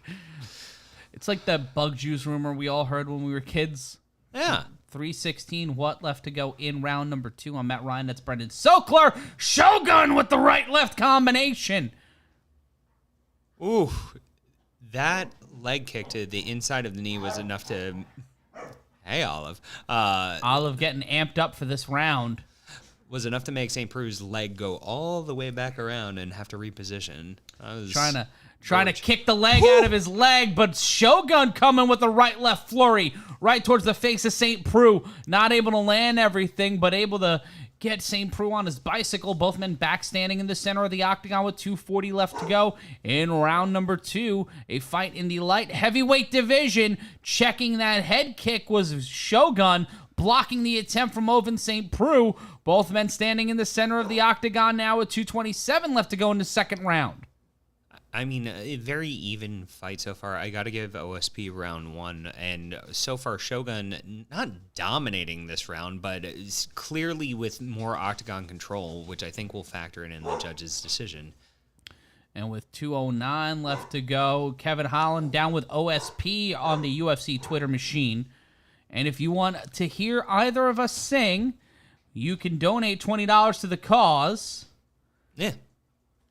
And Sean Bowser from Oregon joining us. Thank you so much. And Stockton Mill asking who's the aggressor. It's been back and forth. Like St. Preux will charge a little bit and then Shogun will turn it. And it's just going back and forth. And we got Matthew from Vienna, Austria. Hey, Matthew, how's it going? Both men standing in the center of the octagon. 97 seconds left to go. And Jake Hen saying it's 5 a.m. in Germany. He desperately needs that Dr. Peeper. Don't do that. Let's take a look. Kills your stuff. Both men have landed 12 shots to the noggin, 5-14 in favor of St. Preux, shots to the midsection, and Shogun controlling, having 12 strikes to the legs. I mean, leg kicks. They make spamming so much difference. Spamming them like it's UFC on the EA Sports game. Just spamming leg kicks, spamming leg kicks, spamming leg kicks. Well, this is the division that makes me think of that. With St. Preux missing a shot and then eating to a left and a right from Shogun. Good Lord. The spamming of leg kicks just makes me think Forrest Griffin and Quentin Jackson, like, instantly. Like, the good old days. Keg licks, yes, says Douglas. I saw that band at Irving Plaza once. 37 seconds left to go in the round. 32 now, and Shogun waiting for it. Push kick by OSP. Ooh. And the more this fight goes, the more it looks good for Shogun, but then OSP will have these brief moments where he lands some solid strikes. Trying to bear paw who was Oven St. Preux. I mean, who is looking really good, but you do have these moments where OSP just keeps himself in the game and is now starting to, in the last 8 seconds, come out as the aggressor, and big old pile of nothing here at the end. Okay. We've got Damon from Chico, California. David Swink saying Cerrone drank Dr. Pepper. Dr. Peeper. Damon, is it known as Bad Guy Land out there? Unbroken 1010 saying, anyone know when Canelo starts? They should be making their walk to the ring now. So if anybody wants to update us on the Canelo Alvarez fight in the chat, if you're watching it legally, obviously, let us know. And no, Matt, we have to start spamming the chat and asking for links. That is just... Will you show fight? Will you show fight? Fight here? No? And Sean Foster, 8 seconds, a Luke Perry reference. Sideshow Luke Perry? You mean Jungle Boy Luke Perry? Jungle Dad Luke Perry? This coming in from my own personal instant feedback. There is now a #1 podcast on Spotify, and it is not Joe Rogan. It is Batman Unburied, and Rogan fans are losing their mind. PJ Simpson saying something from The Sound of Music for our friends Matthias and Jenkin, please. I'll get it after this round, but PJ. Straight cash, homie. One more time. Straight cash, homie. Body kick from Hua, not really landing. 10 seconds gone by here in round number 3. We have musicals with Nazis in them theme going tonight. That's more musicals' fault than us. Yeah, listen. If you're gonna berate Nazis, Do it through song. Jasmine. I am not opposed to singing something from the Mel Brooks catalog. 4:27 left to go. Push kick by OSP, sending Hua to the fence. A head kick attempt by OSP, not landing. It's been a slow, plodding fight from two veteran fighters, just looking to get the win here, looking to stay alive in a very active 205-pound division. Kick to the knee by Hua to OSP. Kicking that outside leg, leading with the right leg, and then a left hand landed by Shogun.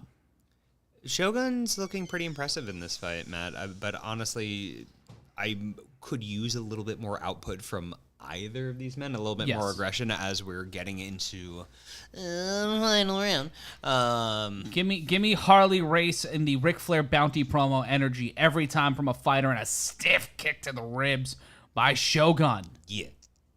I mean, Shogun looks comfortable. Just start throwing, for the love of God. Throw violent things. Yeah. Do the thing with the violence and the fists and the kicks. Yeah. We're professional sports announcers, ladies and gentlemen. 3:21 left to go in the round, and the pace picking up just a little bit. Shogun missing with a left hand from hell. Body kick landed by OSP. You got a little raspberry jam above that eye? Yeah, looks like there might be some raspberry jam. Might have got a trip to the Smuckers. Might be getting that visit from Willard Scott in the near future. This is why he adjusted himself, is so he could do that sidestep. Yeah, and then a left shuffle. jab and a bitch slap. OSP just threw a straight up bitch slap. Good.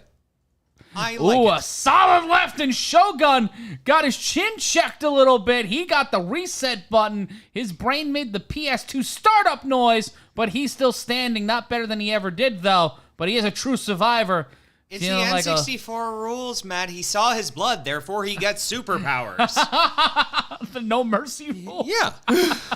Thank you for catching that. You're very well. Oh, well, like I wouldn't catch that reference. I had a target audience. It was me. 2:22 left to go in the round. I'm Matt Ryan, joined by Brendan Sokler. We're live here on the Combat Culture YouTube channel, and also on the MMA Mania Facebook page and the MMA Mania YouTube channel.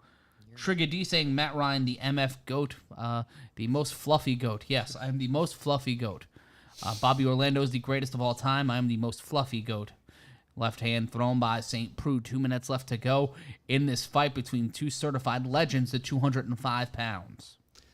Yeah, I mean, an impressive back and forth from both. OSP trying to throw a big head kick, blocked by Shogun. Shogun with a right jab of his own.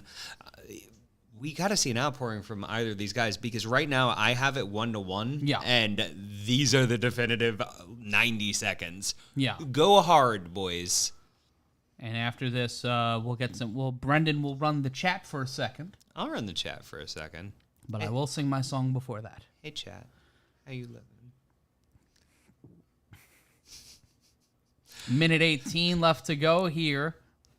Kick to the body. We're calling the action as it happens, gang. Like this fight is not what you would want between two legends. Rhino, Lance Russell is the GOAT, but you are really good. That is true. Now, I will not argue that Lance Russell is not what you should aspire to be if you are a professional broadcaster. God bless Lance Russell. Yeah. They're still just not quite figuring out a way to get inside each other's strikes. They're just too damn evenly matched on the stand-up. But honestly, by pride rules, ironically, Shogun would be losing. Yeah. I think OSP is winning this fight right now. 37 seconds left to go in the third round. Both men standing in the center of the octagon. Shogun bleeding in the eye above his right eyebrow. And might have a little nick on his head, and caught OSP with an uppercut, a left uppercut, and Shogun throwing hellfire, and St. Preux eating it like a big breakfast. 15 seconds left to go in the third and final round. Gotta wonder what both of these fighters are thinking. With 5 seconds left to go, Shogun on his bicycle, backwards Now strutting. punch him in the fucking head. Damn it. Damn it. And we will go to the scorecards here. And to honor PJ Simpson for doing the Straight cash, homie. dropping Straight cash, homie. into the super chat. So long, farewell, auf Wiedersehen, goodbye. I don't know the song, cause I haven't seen this stupid fucking movie starring Julie fucking Andrews. I have not seen The Sound of Music. Both Nazi musical themes, and one is Welcome In, and one is an Alvina saying goodbye. Yes. Cool. And Unbroken 1010, we see you. Hello. Just look at the OSP avoiding so many big shots. I mean, his general defensive work was utterly fantastic with this fight, which was kind of a bummer because I wanted to see a little bit of classic Shogun violence, but instead we got a very evenly matched fight that I give the edge to OSP as Shogun's having a hard time putting on a shirt. He's sweaty. It's fine. Also, if any meme makers are out there tonight and we see, and also so far the prediction of whether or not this entire fight, let's take a look at the poll. Decisions. Let's baby! take a look at the poll, putting it on the poll. Will all the fights tonight go to a decision? Right now, it's 21% yes, 79% no. Brendan, 79% saying no, and let's take a look. We're gonna go to the scorecard with the man with the nicest jackets in the state of Arizona. God damn it. What? Oh, just the nicest jackets in the state of Arizona. And let's see who walks out of here with the win. We're going to go to the official decision. I'm curious. I wouldn't be surprised if this was a split decision. After 3 rounds, we're going to the scorecards for a decision. What we got? 29-28 Shogun, so it will be a split decision. 29-28 St. Preux. And what we got? And 30-27 for the winner by split decision. Oven St. Preux. One judge giving OSP all 3 rounds. Shogun threw his arms up thinking that he won this fight. But no, Oven St. Preux will walk out with the victory here tonight. Shogun's ears and heart were hearing different things. Yeah. And also, the Canelo Alvarez fight has not started yet. Thanks to our instant feedback, it is Love versus Venezuela. Love underperforming as it usually does. Dwight Howard, as I live and breathe. Well, the Lakers aren't in the playoffs, so, you know. He can do stuff. Yeah. Shout out to the guy with the beautiful, beautiful pigtail work on the guy who's doing Michael Chandler's mitt work right now. Fun fact, Michael Chandler made those braids. And his training regimen is to try to strike past the mitt. Go for the braids. Brendan, you handle the chat. I will be right back. And also, if you want us to sing a song, 8 bars of anything within reason that will be approved by Steph and Brendan Sokler. Drop $20 in the super chat. We need Straight cash, homie. one more time, Randy. Straight cash, homie. Yeah. I'll be right back, Brendan. What do you got for the people? What I got is they're showing the Doctor Strange trailer. I really want to see the movie. What do you think's going to be the most marvelous thing that happens tonight? Do you think we break into the multiverse? Does Chuck Liddell come back? Is that what happens? Why would you want that? I want it in 5 years. I want the old head championship, damn it. Let's see. Chuck is asking, what color is your wall? Wonder. Wonder is the color of my wall. It's not my wall. This is Matt's place. Maybe. It's from an undisclosed place in New Jersey, as we've established. But the prediction of nothing but decisions tonight still holding true, as we've had some very evenly matched fights. I don't foresee that sticking with this next fight. Michael Chandler, Tony Ferguson, just these 2 men like finishes like I like cake. And I really fucking love cake.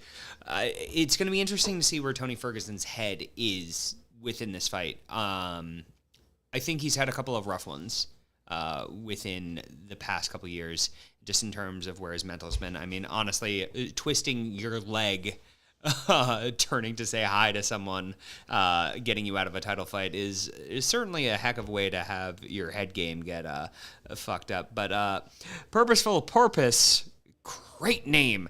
Zombie Chuck Liddell versus Zombie Ngannou. I'll take it. That sounds great. Someone's head will fly off, literally, because they're zombies, and we can get away with that. Let's see. Yeah, Ferguson has to finish for the love of Yahweh. Okay, I see you, Douglas.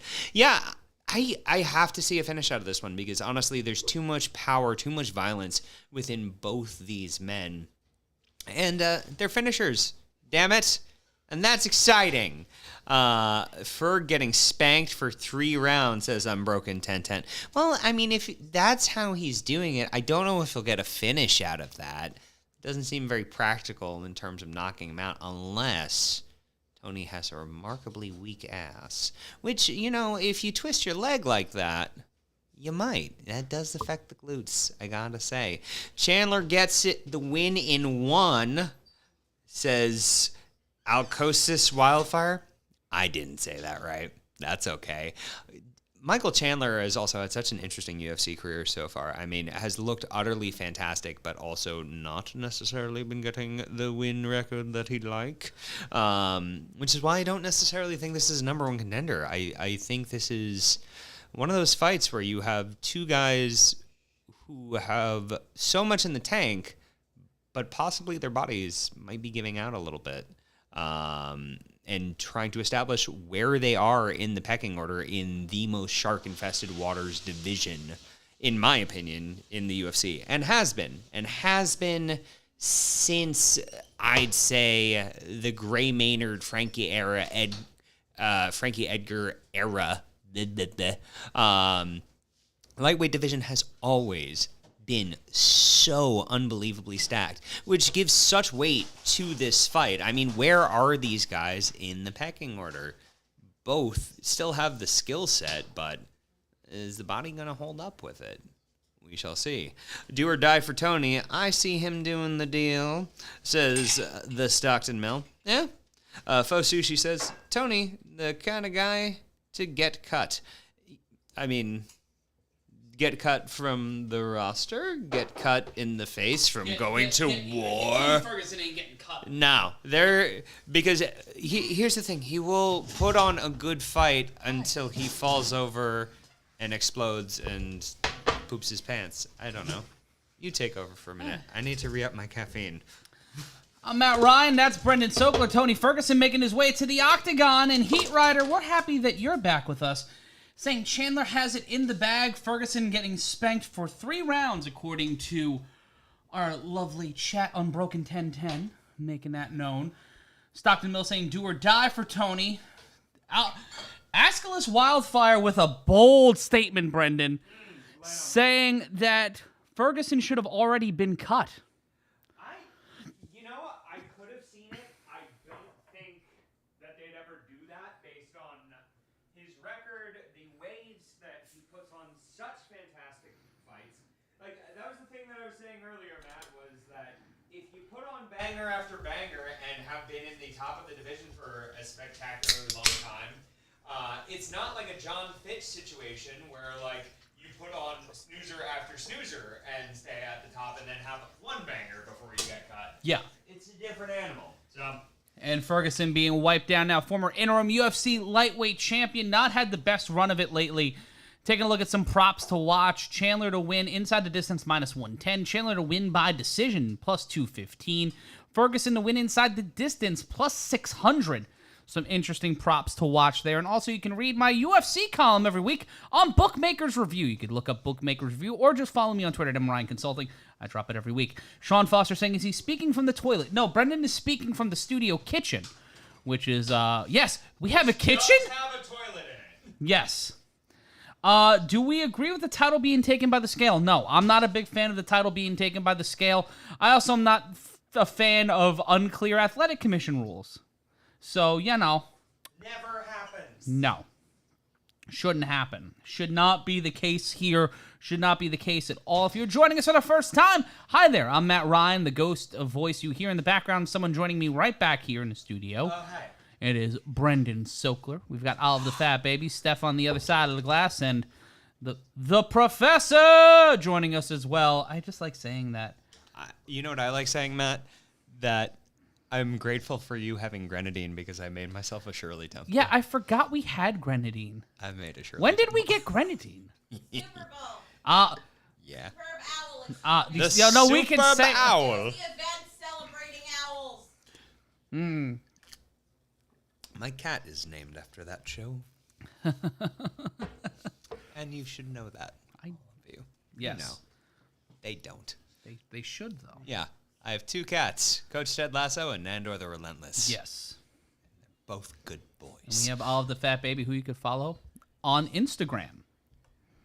There we go. And Michael Chandler making his way to the octagon. Last time we saw him, he got fucked up. One of our producers, who is also known as Sweet Baby Boy, Jesse Holland, informing us that Dana White has said that neither of these men are in danger of getting cut. I would hope not. But They just signed Chandler. This is his 4th fight here. what's his record in the UFC? 1-2, 2-1. It ain't good. It ain't good. You know, 2 straight losses to Oliveira and Justin Gaethje though. So it's not like he lost to fucking Schlubs. T-Neck Jones and McGillicuddy Dufresne.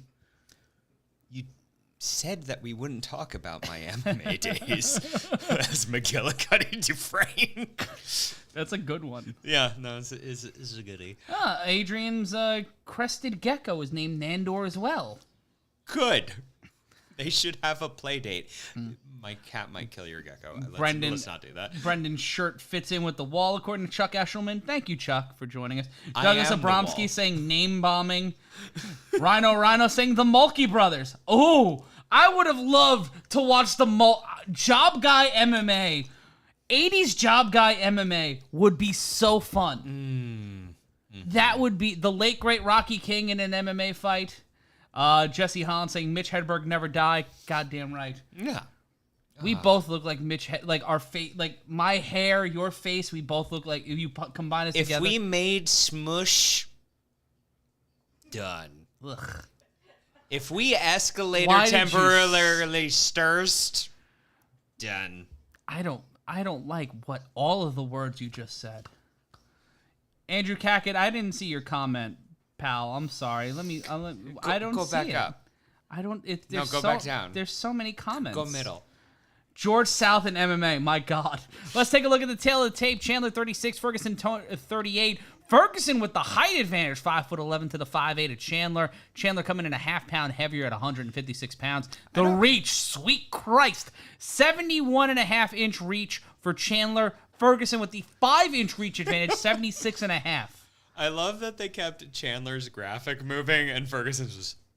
I think he just did that. He just does that. I like to think that he just randomly freezes. I think that's fun. Oh. Go. And Ferguson is fighting the corner. Tony Ferguson is punching the ESPN Plus corner pad. And also, you can buy this pay-per-view from our friends at ESPN Plus by clicking the link in the description. We look like Stingray's cousin, Cobra Kai. SpawnCon, baby. That's sweet, sweet SpawnCon. Paul Walter Hauser. Good dude. Yeah. Met him after an AEW pay-per-view. Nice. What a lovely man. Shout out to Paul Walter Hauser, who's probably not watching this. Imagine if he was. That would be some serendipity. That'd be nice. I'd take it. Make me feel good about myself. Yeah. Richard Jewell. Didn't see it. Anyway, we're getting the rundown on these two right now from Bruce Burford. Here's a fun fact. Tony Ferguson was one of the only fighters to stick up for Brock Lesnar as the Ultimate Fighter 13 coach. I'm Brock's chicken salad, Fergie deadpanned. Well done. Well done. A level of wit that I don't normally expect out of the world of MMA, but hot diggity fuck. I'll take it. Hot Diggity Fuck is the name of our first ever pay-per-view special when we run Freak Fights. I want to run my Freak Fight pay-per-view. I want it. I need it. Gotta have it. So, Jason Herzog, you're official. Tony Ferguson's crazy ass. Michael Chandler's crazy ass. We're about to enter the first round where Chandler has 10 wins by knockout. 9 of them are in the first. Jesus. Thanks, Jesse Holland. This is going to be a fun 5 minutes. Spicy facts. It's the number 5 and number 7 lightweights in the world squaring off here as we get things rolling on UFC 274. I am also very excited. This is... I feel like we actually called this one that we were like, what does he do next? Yeah. Go back to... I think we did that. Yeah. And then got after very Chandler excited. got dropped. Yeah. And Ferguson just kind of like high-stepped and that just combinations. These guys are just throwing punches. Yeah. You know, that good shit. Chandler looks too much like Little Mac from Punch-Out. Yes, no, he always looks like Yeah. Little Mac, but you shouldn't call him Little Mac because then McGregor will get angry. That's true. Doesn't Kick even to have the- my fucking beard. Kick. Ooh, punch landed by Chandler. Leg kick thrown by Ferguson. Chandler landing the combination. Right hand landed by Chandler. Chandler throwing a quick left jab. Then lands on the point of the jaw. Ferguson. Leg kick. Chandler down. Ferguson gets Chandler. Ferguson caught Chandler. But Chandler back standing. Will bounce off of it. Yeah. And Ferguson throwing head kicks now with impunity. Steps inside. Chandler gets shocked again. Bleeding from the nose is Michael Chandler. The raspberry jam trickling down over the bridge of the nose. 3:31 left to go in this one. Over 90 seconds now gone by in round number 1 of 3 in the lightweight division. Uppercut missed by Ferguson. Ferguson sees and smells blood and is looking to finish this fight in round number 1. I mean, a good round to finish it in when you have Michael Chandler, who has all those finishes in round 1. Missing hard with an overhand left, though. Chandler getting caught on a quick jab to the jaw. Leg kick landed by Chandler. Left thrown by Ferguson lands on Chandler. Chandler not really able to land any of his jabs, utilizing leg kicks a lot here in the early going. You can see the redness developing right in the center of Chandler's face from just getting lit up there. Ferguson using his reach there, not only to throw leg kicks, but to get inside and land on body punches when Chandler is coming in for shots. Another straight left landed by Ferguson. Kick to the body blocked by Chandler. Both their speed looks utterly fucking impeccable tonight.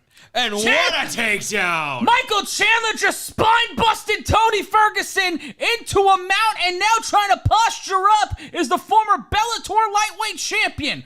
Trying to get now standing, and Ferguson fighting from the bottom, throwing elbows, now holding on to Chandler. Chandler trying to break the grip of Ferguson, breaks the grip, and now drives a forearm into the face of Ferguson.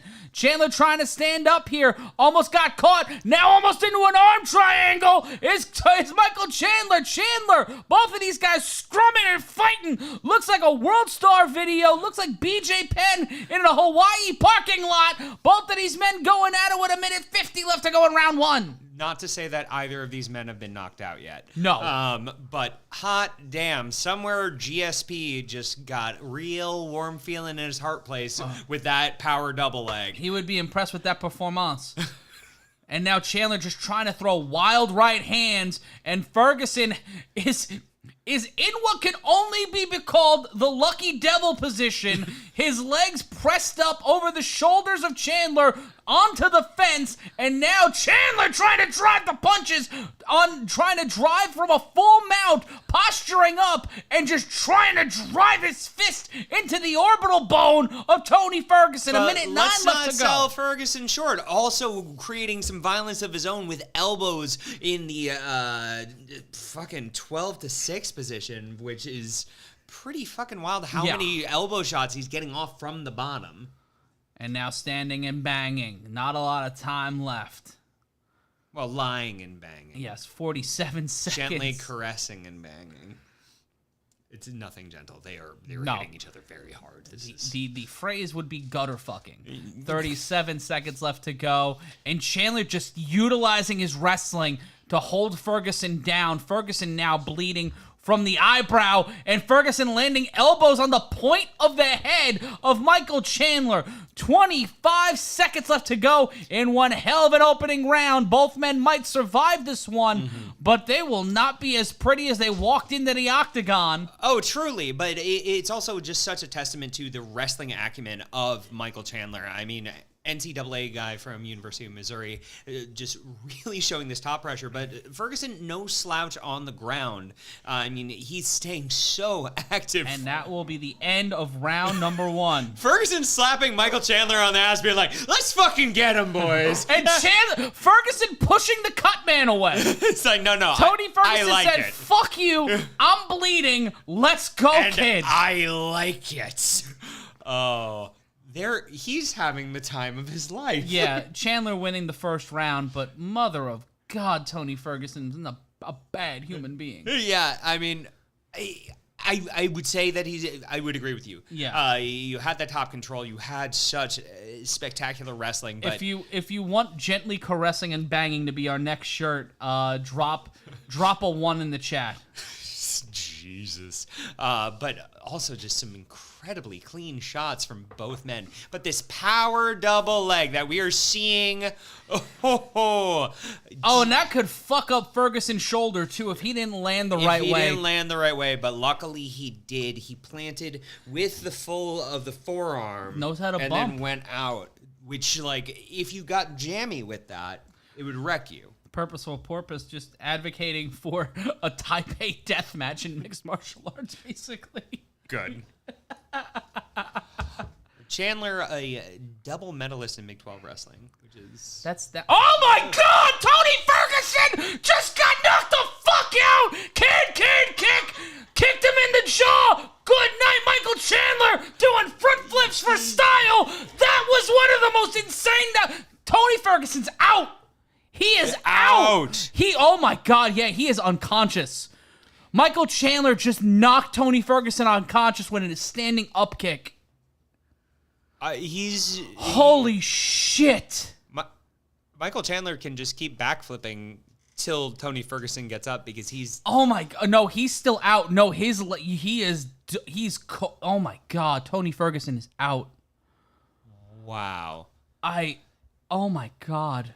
Can we get a fucking replay, kids, and movement out of Tony Ferguson? And stop showing these Arizona whatever the fucks. Why are you wearing a fight walkout shirt, sir? Oh my God. I think we just saw... Oh my God. Oh. I think we are long enough into the knockout that we have seen Michael Chandler also acknowledge that he's like, I hope he starts moving. Yeah, let's hope he's okay. God almighty. That's Michael Chandler. They're not showing Tony Ferguson on camera right now. Michael Chandler's trying to find his son. But God. Yeah. I mean, the power of the son. I think they're not showing the replay on purpose. Because they want to see that Tony's moving first? Yeah. Yeah. The replay is brought to you by the UFC's official pain reliever. And there's Michael Chandler's son, I believe.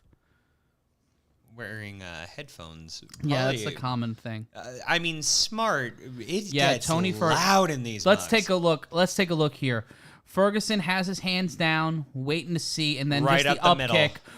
Oh! Caught him right underneath the jaw. And good thing right here.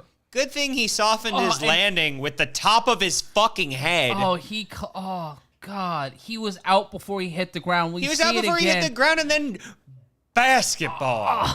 Just dribble. Jesus. Oh, that was one of the sickest knockouts I think I've ever seen. Yeah. Oh my God. That was Uriah Hall Ultimate Fighter level of, he dead? He dead?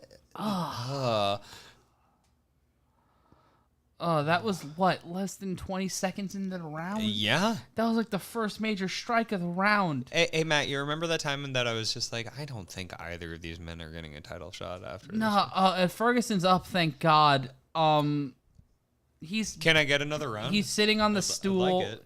I want more. Yeah, he's sitting on the stool. He seems to be okay. But Jesus fucking Christ. Ooh. That was one of the most sick, and Ferguson can barely. I don't think he knows where he is. I don't think he knows where he is right now. He's cooked. I'm not. Yeah, no, that was sickening. I mean, the straight up the middle kick was and terrifying, the whiplash that he got. But it was honestly that he leaned down and headered into the ground. PJ, 17 seconds into round number 2, Michael Chandler getting the win, getting himself off the schneid. PJ Simpson said it best. His spirit left his body. Yeah. Stanley Franklin asking, Askren dead? Askren dead. He was Askren dead. He was Bisping dead. But the hammer fist was the ground. Yeah. He got knocked out before he hit the ground, but that how he landed was bad. Bowling shoe ugly. Yeah. Which, have you used that term outside of pro wrestling or mixed martial arts? No. Because people get very confused, apparently. I've been called that. You bowling shoe sexy. Thank you. Stop that. Well, the person who said it is dead now. Happy Mother's Day. Dark. If you're just joining us here on the Combat Culture Network, I am Matt Ryan. That's Brendan Sokler from my own personal instant feedback front kick to the fucking face. Did you say feet back as he was kicking him? I meant to say feet. I think I meant to say feedback. I know you meant to, but I think you said feet back, and it was perfect. Yeah, Don't ever shout out change. to everybody in the chat. That was one of the most disgusting knockouts I've ever seen in my life. Yeah, that's how the fuck? I mean, Michael Chandler just established himself in a very big way. The UFC Twitter showing close-ups of Ferguson face down on the canvas in a bizarre attempt to showcase the Chandler flips. Unbroken 10 saying he concussed. Yeah, safe to say, you know what? I'm not a doctor. I am not the State Athletic Commission, but yeah, he's concussed. He got field goal kicked in the head. I believe Chandler right now is cutting what looks like, with no sound, an absolute pro wrestling promo. Like he just did a key bump, and Mean Gene's talking to him about the house show in Sheboygan this Sunday night. Ooh, the cream. Yeah. Mean Gene. PJ Simpson, he kicked him so hard Tony's hair grew. Oh no. He hit him with that putty, the Play-Doh Fun Factory, where you push the head down and the hair comes out. Brittany Anderson, did he just get Jean-Claude Van Damme to the head? Yes. Yes, he did. I've never seen a man my height kick someone that in the face that hard. Yeah. Like, how? And is that Taylor's mom? That's nice. Yeah, I think that. After you murk a guy, it's Mother's Day. Well, it is. Weekend. Yeah, it is Mother's Day weekend. You bring your mom to work on Mother's Day weekend. Oh, no. And there we see Aljamain Sterling, the UFC bantamweight champion, proving that he was the bantamweight champion. Yeah, against that. And Jesus Christ, Sean O'Malley. Is he holding a condom? And Kamaru Usman dressed. Drip. Jesus, the drippery. And Ali Abdelaziz dressed like your stepdad. Jesus. Donald. And the captioning saying Kamaru Bluesman. I want to see a Photoshop now of Kamaru Usman as a blues brother, and or as a blind as a Robert Johnson. Good. This is okay, this exists. Listen, if you want us to make supplemental content where we watch this and get drunk and yell at Wait, was that a promo for a Western on the Daily Wire? Yeah, dude. The Daily Wire? You're goddamn right. They are producing movies now. But also, Chandler said that he doesn't even train that kick that Who does? much. It just happened organically. He didn't use organically as a term, I'm pretty sure. But yeah, it's something where he saw the opportunity to kick him in the face and goal! Yeah, golazo! Jesus. Yeah. Strikes per minute 4.01. It's a nearly 2-to-1 ratio. Namajunas to Esparza. 42 takedowns though, Which from is a 2-to-1 ratio Yeah. as well. And then, which is the most in UFC strawweight history. but then you have takedown accuracy Yep. at 56% for Rose Namajunas. Yes, Is pretty impressive. fairly Interesting. fairly stuff. schmexy. Yes. Yeah.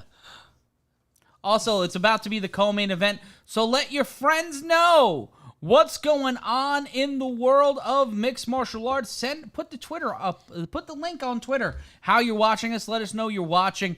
Tweet us at MRyan Consulting, at Brendan Sokler, and if you donate $20 to the super Straight chat, cash, homie. not only do you get Straight cash, homie. to us here at MMA Mania and the people at Bloody Elbow at Combat Culture, but you also will get me singing a song. 8 Well, bars. are we mini song. getting, is this a promo for DC? I think Daniel Cormier is going into the UFC Hall of Fame, and Canelo Alvarez is making his way to the ring. So I have an odd feeling we're going to stall this, and Daniel Cormier will be in the UFC Hall of Fame. Much deserved. I mean, Much deserved for him. up there in the most deserving people to ever be in the Hall Yep. of Fame, in my opinion. Possibly the GOAT. So this is from Michael Chandler in the post-fight interview. I want you at your biggest, your baddest, your best. Me and you at 170 this summer, this fall, this winter. Michael Chandler with the very yell-heavy call-out to Conor McGregor. Chandler McGregor is a banger. Chandler McGregor is a banger. I would watch that. I mean, it is the fight that I thought would be McGregor's return fight and should be. Yeah. Frankly.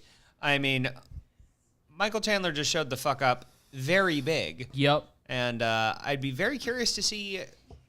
I will be very curious to see what McGregor we get. Mm-hmm. I mean, he has a lot to fucking prove at this point, man. Yeah. Coming back from a catastrophic injury like that, and also a series of losses. Yeah. Back-to-back losses ain't great. No, but all the money in the world to train, get the right rehab, and do the damn thing. I think it just depends on what his headspace is. I mean, he could have retired. Yeah. He can retire. He can. He's not in the Ascalosis Wildfire, which doesn't sound like a real name. I think that's a I don't fake think name. that was your birth name. No, Chandler murders McNugget in one round.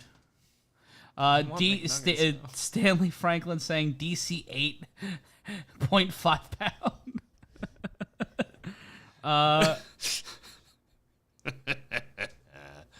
That's good. Keith Gordon, Irishmen are very good fighters. You would think that. But then there's me. Yeah, you're the exception that proves the rule, Matt. I, on the other hand, exceptional. Josh Miles saying reminded me of Machida versus Randy. Ooh, good comparison. Yeah, no, I mean, it was so fluid. Do you think with the way this night is going, they just added more packages? They were like rendering this and like every piece of B-roll about this motherfucker you have. I don't care. And Daniel Cormier excited, elated to have his place in history, a rightful spot in the UFC Hall of Fame. I'm not honestly many. getting a little misty, man. Yeah, I love Daniel Cormier. He deserves it. I met Daniel Cormier the night he fought Derek Lewis inside Madison Square Garden. I was at the post-fight press conference, and I'm pretty sure not he's made of sunshine. a more gracious man you couldn't find. Yeah, no, a more gracious man you couldn't find in Daniel Cormier. A class act, and don't you do that to me, Daniel. He is. Here come the waterworks. Somebody's chopping onions. It's hot in here and just getting a little sweaty around the eyes. Oh, and Joe Rogan giving him a Hungry hard. Dad saying hungover moth owes us all money, right? All right, we're going to end the poll, but the results were 26% of y'all were dumb wrong. 74% saying no, 26% saying yes. Yeah. Y'all were wrong. 26% not looking at what that fight would be. After 420 votes. Good number, solid number. Yeah. Oh, damn it. Damn, Daniel. That's awesome. I'm so happy for Daniel Cormier. Hell yeah. And you know what? We are going in the Hall of Fame of the Sports Yelling Hall of Fame, which was hastily put together in the last 5 minutes. Yeah. It's us. Oh, the hungover mall saying, what money? I don't know. You get, donate $20 to the Super Chat. I'll sing any song you want. There is that free $500 bet on This is, yeah, you get that free $500 bet if you use tinyurl.com/betUFC273. I know it's UFC 274, but the link still works, so use it. Yeah, Stephen Kelleher, I'm happy Tony woke up. Me too. Yeah. Me and you both. Ooh, buddy. That was not good. Yeah, I mean, we were venturing into that uncomfortable territory. Kamaru Usman using his Laura Sanko backstage interview to trash the sacred Canelo. In unrelated news, UFC just booked Usman in a Monday morning appointment at the Cleveland Clinic.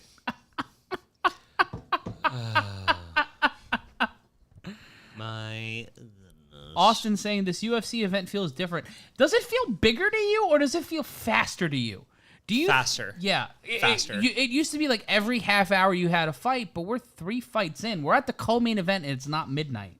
I'm thrilled with this 7 a.m. me says. Like, yes. And you got to wonder, with a card like this, do you think the Canelo card affects tonight?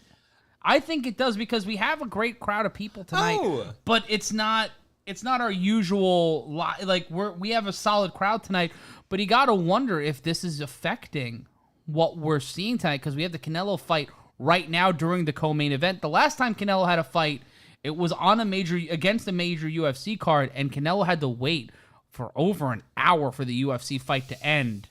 Not Dana great. was like, let's keep this swift in the middle because I want to watch this. I mean, don't we all, babe? Come on. But why did you do Dennis Miller there? Listen, la-da-da-da-da, some weird talking points, esoteric shit, stare at a camera. He hasn't been funny in a very long time. No, what? Steph, when was the last time he was funny?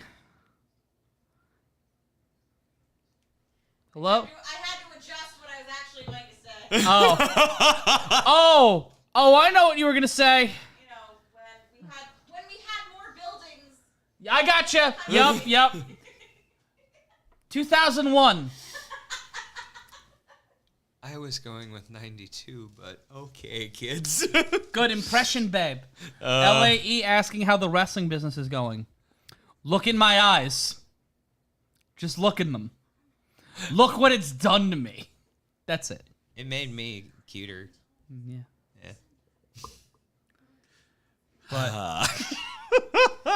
But coming up next, it's Carla Esparza going up against Rose Namajunas in a battle to decide the UFC strawweight champion in a rematch of the fight that decided the first ever UFC strawweight champion. Namajunas in her second defense in her second reign as strawweight champion. Darth Kratos saying Carla submits here in round number 3. I wouldn't be shocked, but this is a pick'em fight. Yeah.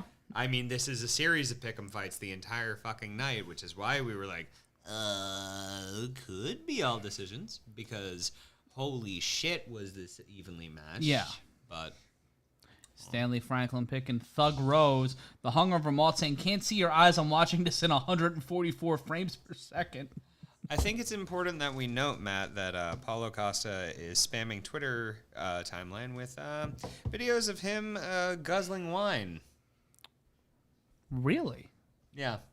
Which, if I was Vitor Belfort's kid, Shana Tova. I might too. He came out and said that shit. He said he's Vitor Belfort's kid? Yes. What? When the fuck did that happen? Listen, I don't think that I had some electric lettuce and made this up. I do believe I read this, and we'll double check this. I'm throwing this to our research agents behind the scenes. Anyone want to verify that I did not have the jazz cabbage and just come up with some bullshit? Please get at me. Checking in on the chat. Rose submits her in the third. A lot of Rose Namajunas fans Aeschylus Wildfire saying, what do you know about pro wrestling? Well, I know about pro wrestling, and I know about Shrimp Cocktail. Catalyst Wrestling on YouTube. Catalyst Wrestling, look us up. We've got episodes every single week. This guy's the ring announcer. You see him on TV every single week. Yeah. Yeah. It's Jakin saying it's the Dom Perignon. Oh, Heat Rider saying he did say that. Yeah. All right, so Maury Povich retired, so we can't do that. But if we can find the right DNA company to sponsor us, we will do a live DNA test and reveal for Paulo Costa and Vitor Belfort. Listen, I'm sorry for the spoilers for Multiverse of Madness, but there is a scene where TRT Tour and Vitor are arguing on Maury over which one is Paulo's dad. Carla Esparza, the inaugural UFC and Invicta FC strawweight champion, longest active win streak in the division with 5, most takedowns in strawweight history with 42. Chuck Eshelman saying, which state has the best shrimp Oklahoma, definitively. Just somewhere landlocked. Well, Oklahoma's in the Texas Panhandle, so there is the Gulf of Mexico. No. Dustin Poirier disappointed in Chandler's McGregor call out. Says, pull up, muscle boy. That sounds like an anime. Pull up, muscle boy. That's on Toonami after Dragon Ball. Yeah. It is just... That also just sounds like a vague threat that's translated through Google Translate. Pull up, muscle boy. Like someone just gave you this very long Japanese motherfuck, and then all it translates into is pull up, muscle boy. It was an alt title for One Punch Man. How did he get so strong? He pull up, muscle boy. Pull up, muscle man. Sean Strickland thinks Rose should change her nickname to... Oh, no.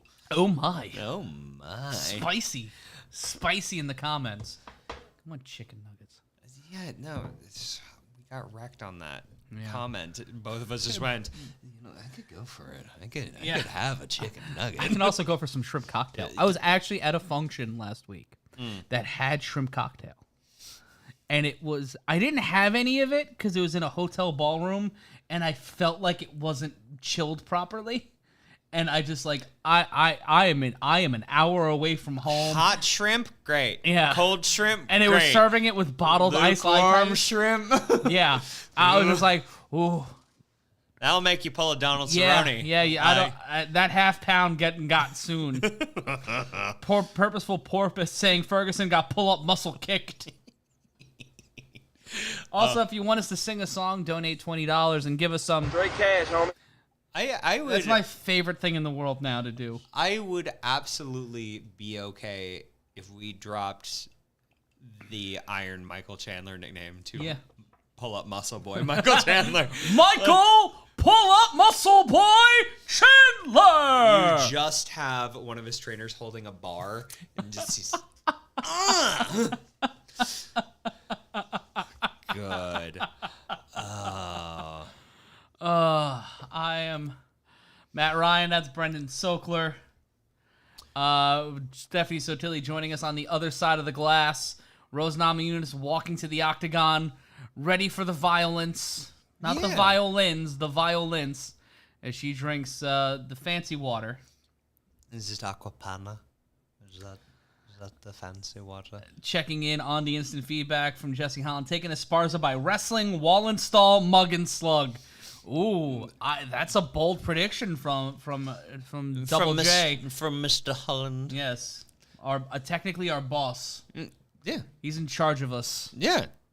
Which you're letting us do so and much. Canelo aggressive early in the fight against Dimitri Bivol. I take the under in that Canelo fight, by the way. No. Namajunas, a current strawweight champion, tied for the most finishes in division history with 5, second most knockdowns in division history with 4.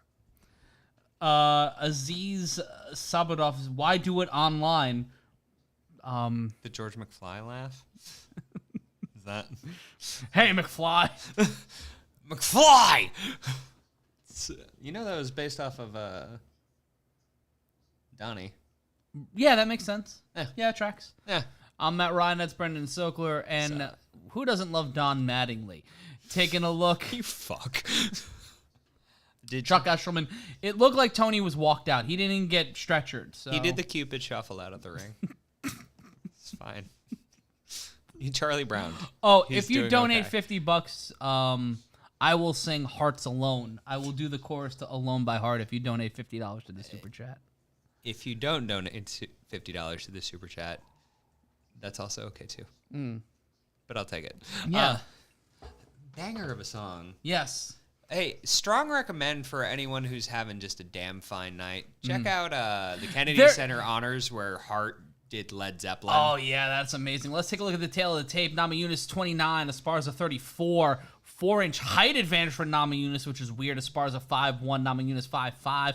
Both walk in at 115 pounds. Even though the 4-inch height advantage, it doesn't really yield to reach advantage. 65-inch reach for Namajunas, 63 for Esparza. Body so tall, arms so short. Ah.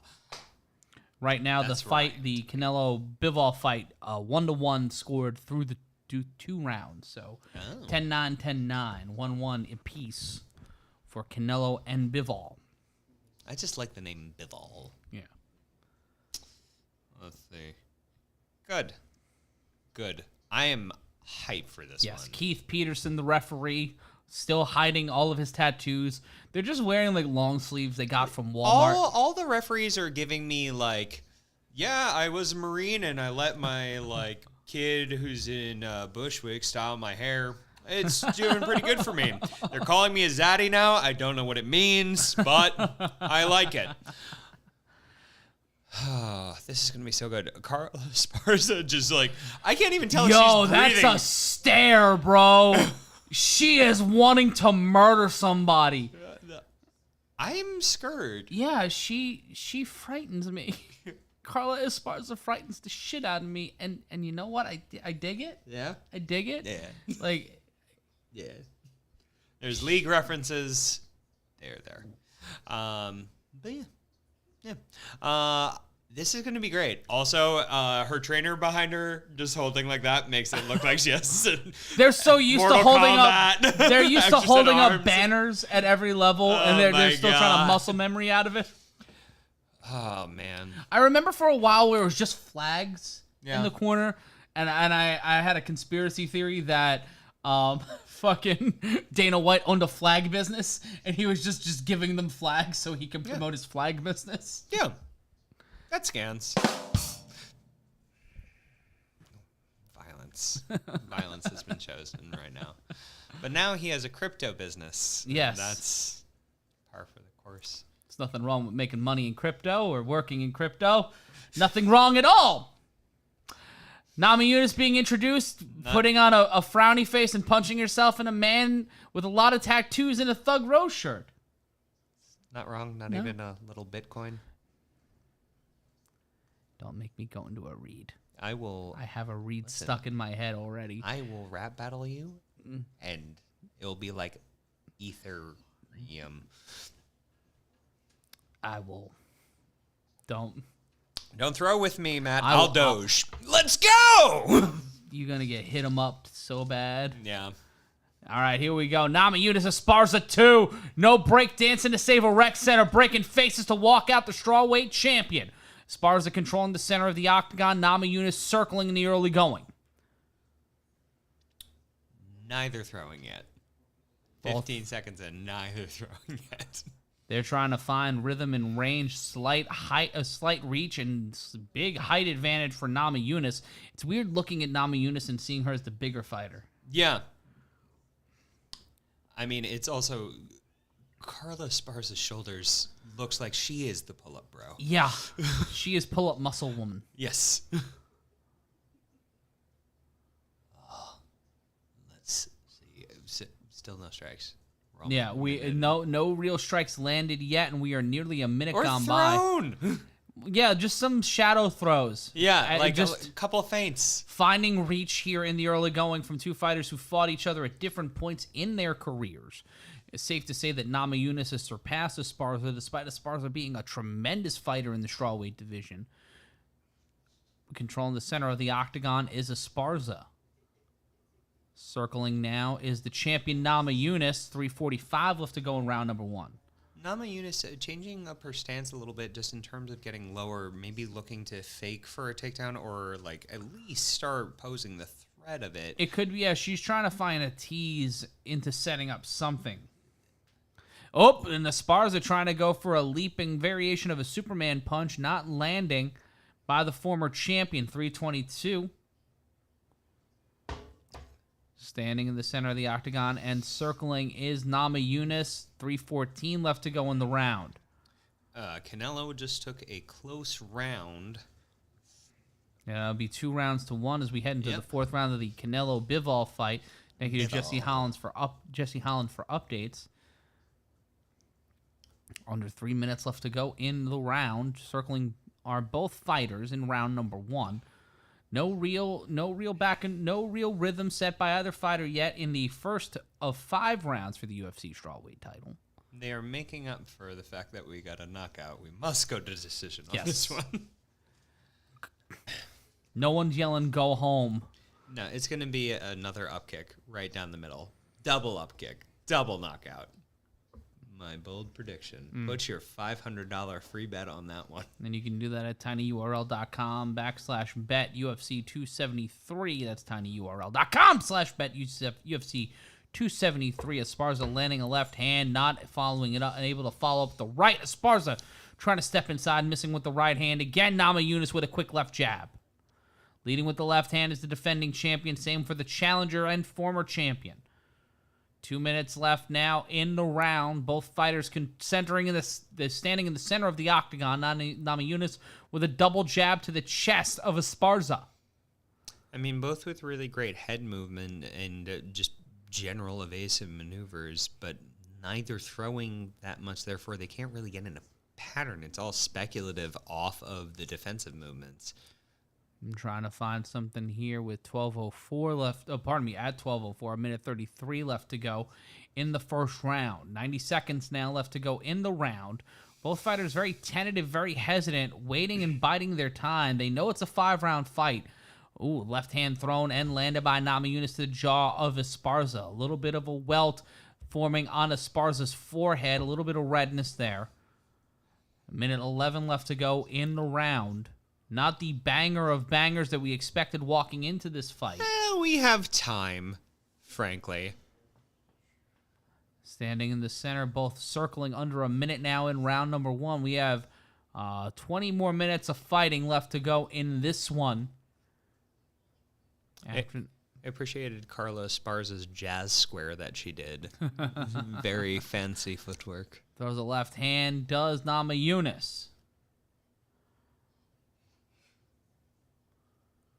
Trying to find any kind of rhythm, any kind of cadence here. 30 seconds now. But you will notice, Matt, that Rose has taken the center of the octagon. Yes. Which, kind of interesting when you really haven't had that many strikes thrown. Yeah, but when you don't want her to get inside. You don't want Namajunas to use a reach. Sean Foster choosing violence in the chat. Yeah. 7 seconds left to go in the round, and we will go to the end of round number 1 with neither fighter really gaining any advantage. I would give that round to the champion mostly because Esparza landing some shots, but nothing really doing from either fighter here in round number 1, Brendan. I'd absolutely agree, Matt. And also, if we're going to go by pride rules, it looks like Rose landed more in that more than nothing is something. And the switch within octagon control was a thing. But a very chess-playing first round that hopefully will play dividends for one of the fighters, because otherwise, what the fuck was that? Yeah, and another 10-9 round for Canelo, pulling another close one. Stunned Bivol in the 4th round. So 3 rounds to 1 right now for Canelo Alvarez on the unofficial scorecard. And David Swink saying Rose is dragging her to deep water. Well, we've seen Carla Esparza swim in deep water before, so I won't be surprised that we see a tide turn here Let's go into Wildfire saying a 9-9 round. I would agree with that. And we will begin round number 2 here in Arizona. I'm Matt Ryan. That's Brendan Sokler. We're calling the action for you for Combat Culture. If you like this, like, share, comment, and subscribe. And throw some cash in the super chat. Straight cash, homie. With 15 seconds gone by, Namajunas trying to find her rhythm here, trying to figure out the right sequence to throw Esparza off her game. Sean Brodeur joining us a long time. Sorry, you missed a lot, buddy.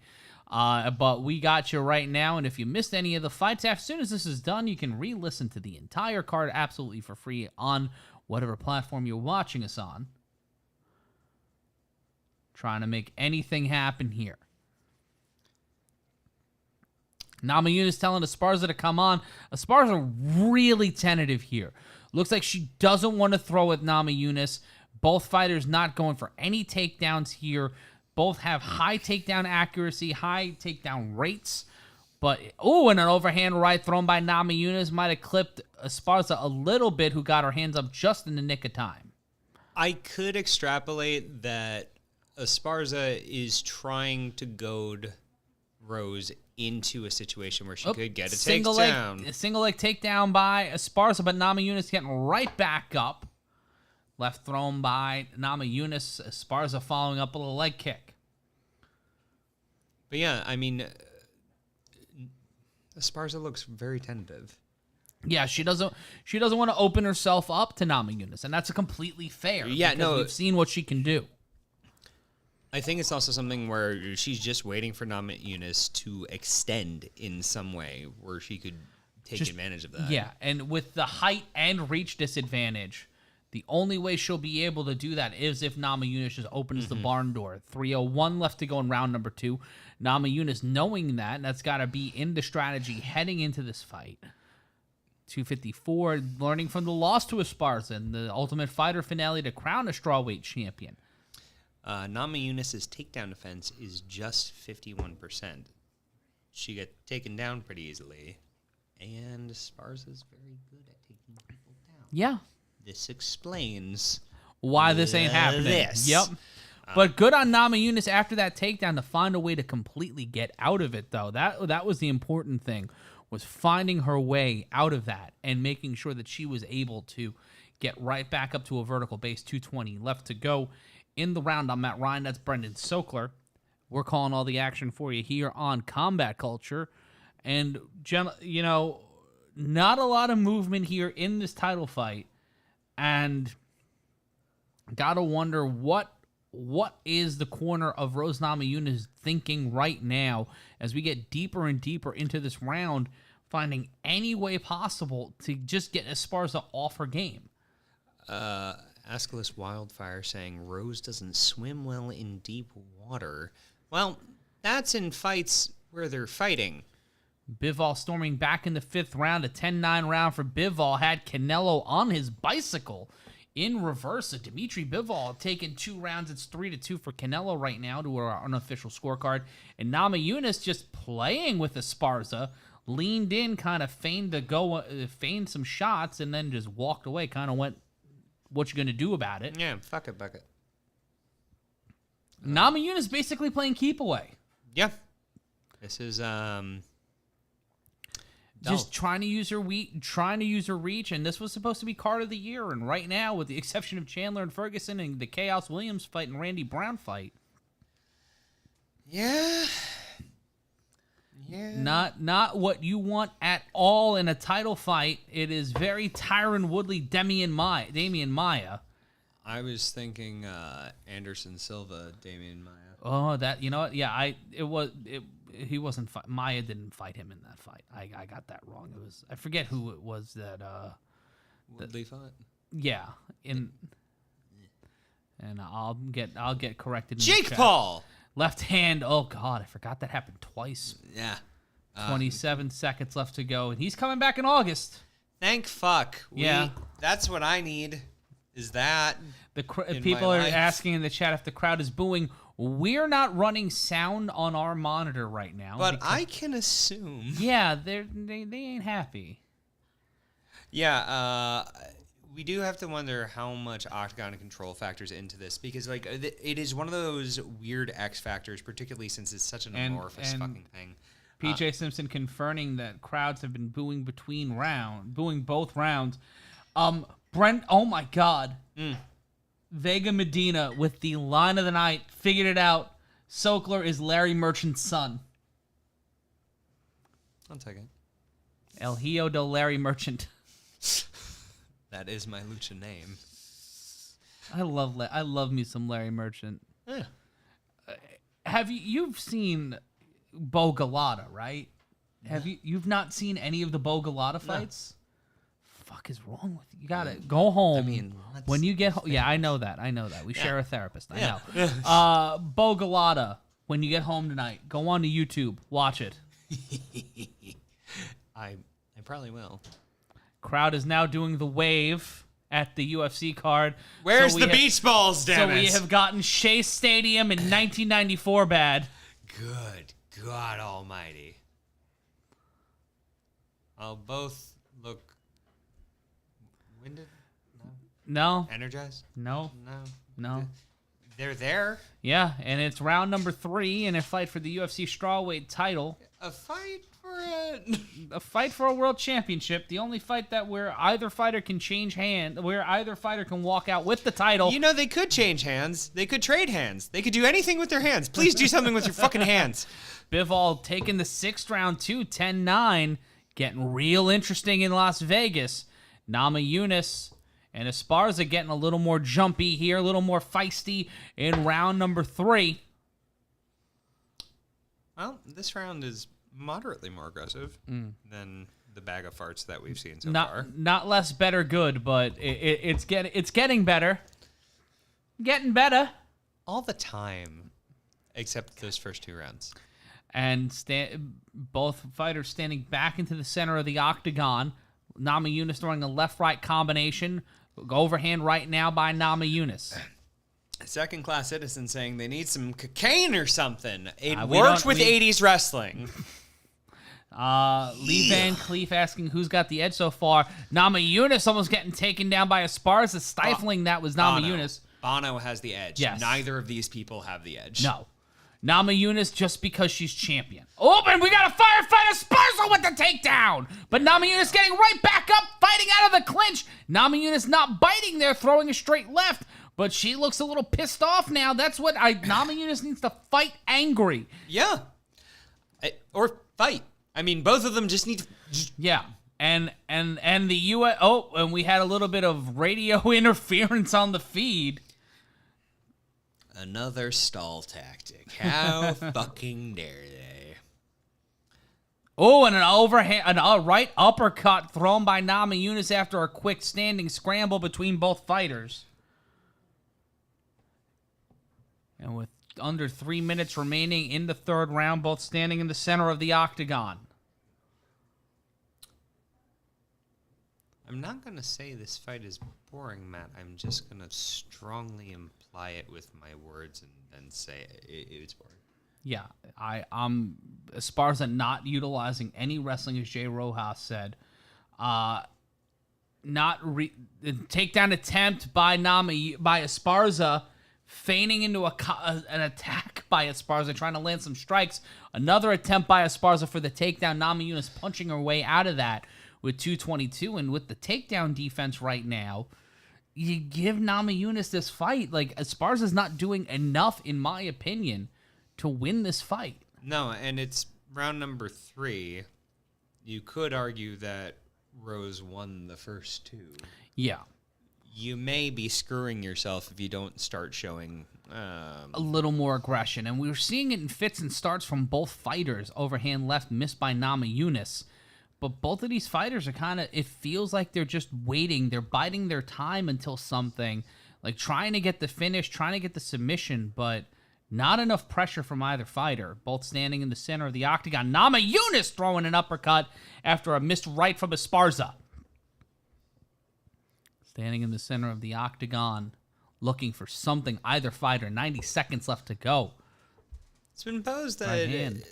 Esparza might be saving those takedowns for later rounds and conserving why not- energy. But when you have 2 really close rounds because no one did anything, this might be the pivotal round. So I'd say go for it now. Yeah. Like, Now's the time, kid. Over. Oh, and a flailing Superman punch by Esparza not landing.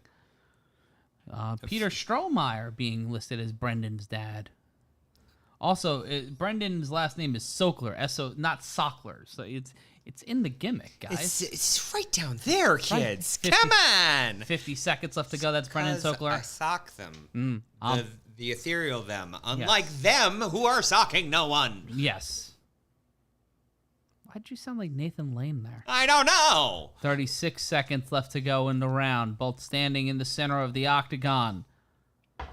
But if this stays this lovey-dovey, $20 and I'll sing Can You Feel the Love Tonight. 22 seconds left to go in the round. Esparza's back near the octagon fence. Namajunas controlling the center. At this point, it looks like they're learning how to do TikTok dances because we're just seeing a lot of footwork. Circling the octagon are both fighters. Overhand right missed by Namajunas in a fight that I thought should have been the main event heading into tonight. And that'll be the end of round number 3. Joe saying sock 'em bop 'em. We established this. It's soak 'em bop 'em. Thank you. Cosmo, tell us what's happening, please. We're telling you what's happening. Hold on, here. Let me tell you what's happening. It's not. It's that basically. It's a lot of standing, not some light trading. Like it's day trading. That's literally what it is. It's day trading. Crypto.com. I prefer a different exchange. Yeah. It's very close. Round 7. Anyone's round. Anyone's fight. Canelo getting the biggest test of his career since the Floyd Mayweather fight. Since the Triple G fights. I'm sorry. Triple G fights from Dimitri Bivol.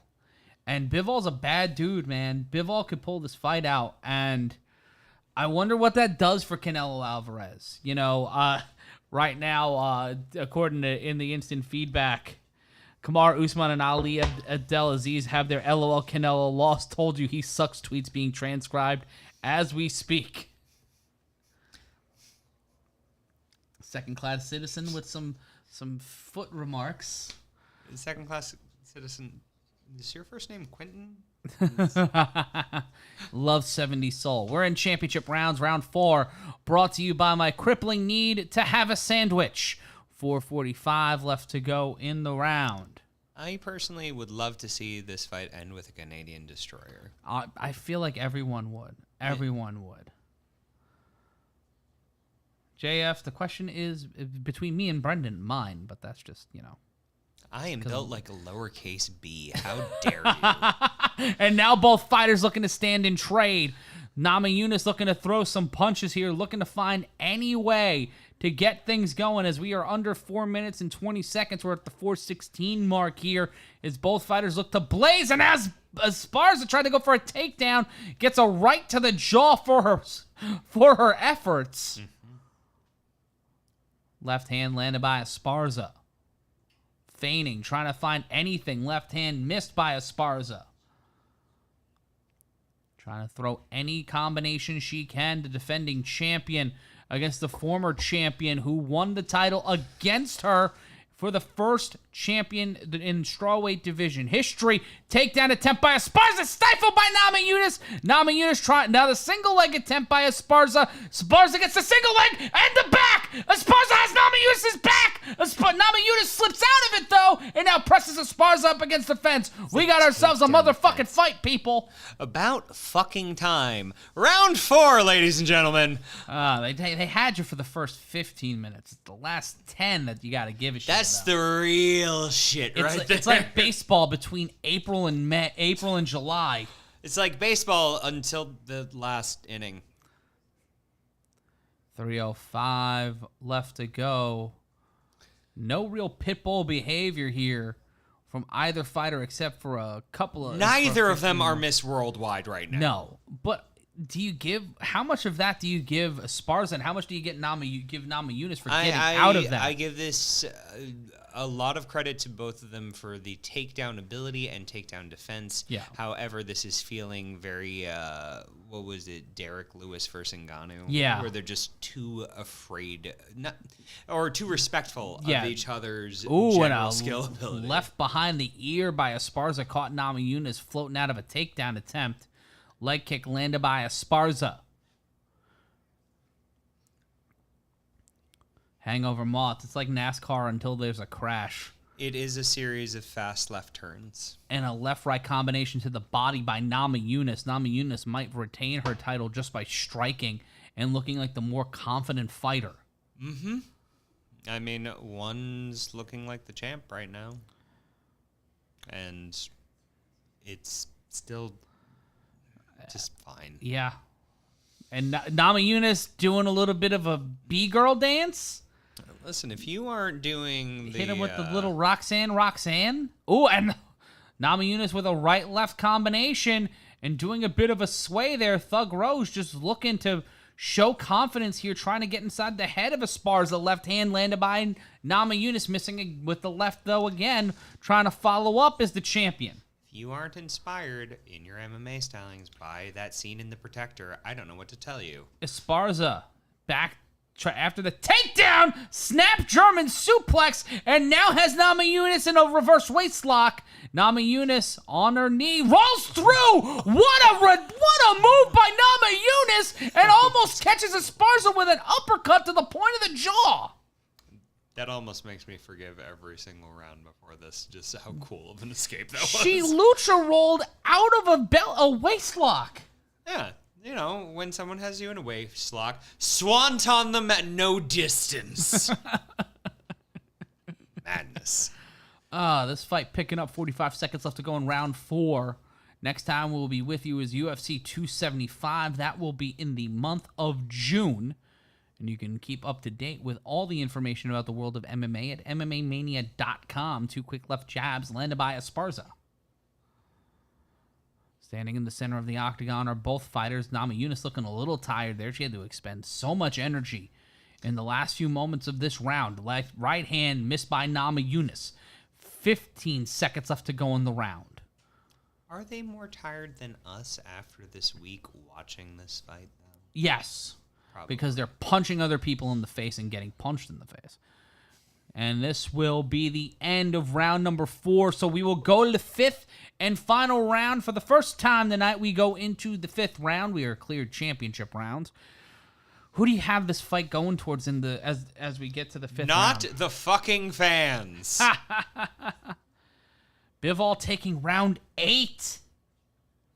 How many rounds? 12 rounds. 12 rounds? Yep. That was a movie. Yeah. That happened. If Dmitry Bivol gets the win tonight, boxing is in a bit of trouble. Bivol! That's my contribution. Yeah.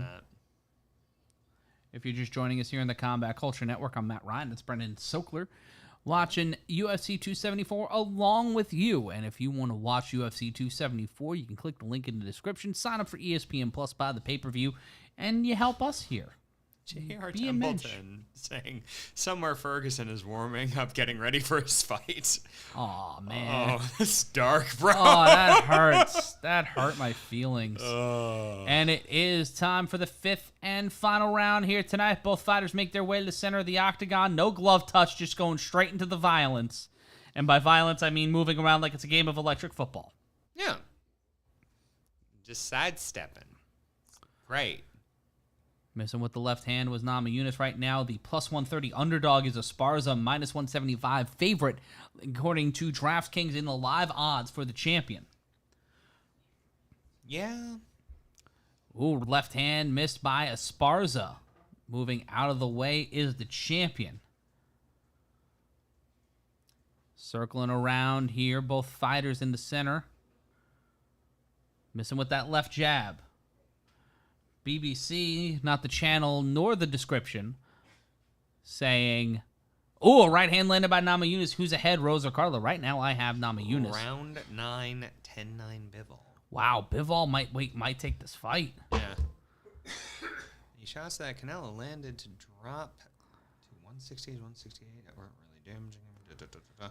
Yeah, fucking nuts. J.R. Templeton saying tonight Tony Ferguson was the first UFC astronaut. PJ Simpson has it 40. Space. Yes, PJ Simpson has it 40-39 Esparza. I don't really see it that way, but this round could make or break it. Someone a Diaz brother over there. Left hand. Actually, Nate Diaz at Sapphire tonight in Midtown, in Times Square. Oh, really? Yeah, hosting a party for them. Oh, good. Circling around, Esparza with 3:19 left to go in the round, controlling the center of the octagon. Namajunas not really finding an opportunity to get inside.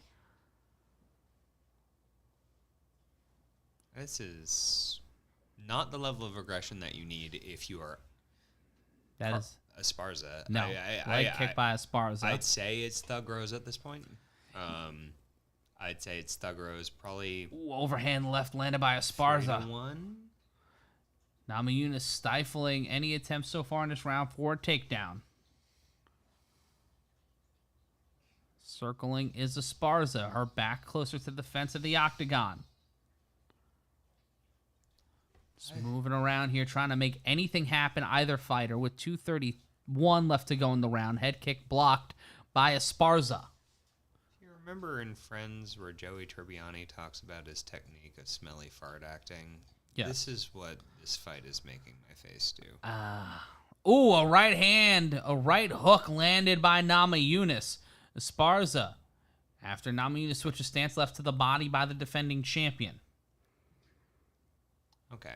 Someone crow cop someone. I would like to see that. We saw that before with Michael Chandler going Mike Vanderjagt on Tony Ferguson's noggin. Hit him with that Pete Gogolak.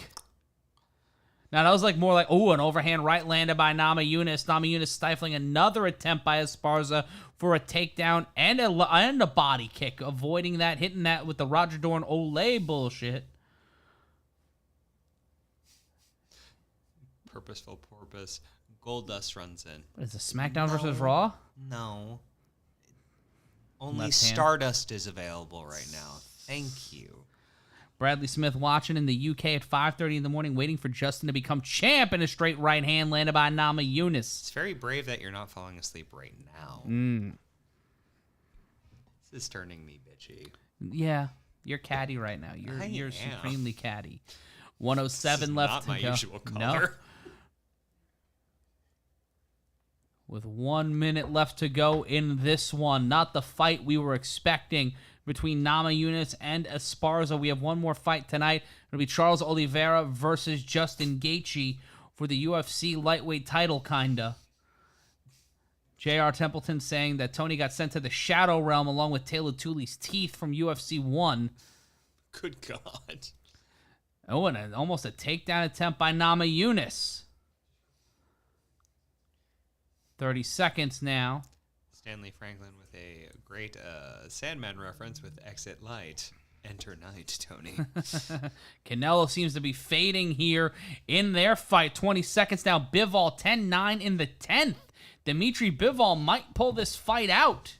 Canelo Alvarez might take his first loss in what feels like a decade. And Namajunas with the takedown. In the 5th round, Namajunas for the points. Doing it for points like it's at midnight. And we will go to the scorecards here in Arizona.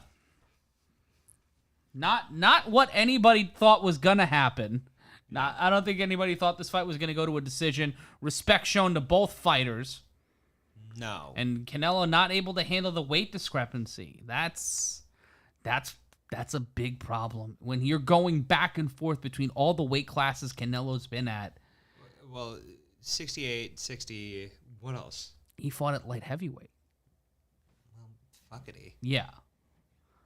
Which is its own, Thing. Yeah, and it's not even traditional light heavyweight. It's like 185 pounds. It's what you would basically consider middleweight in boxing. You mean in MMA? Yes. In the murmur? It is Murmur weekend. Yes. There's Murder's Day weekend. It is Murmur's Day weekend. And do you think we have a new champion here, Brendan? No. Really? Yes. I just don't see it.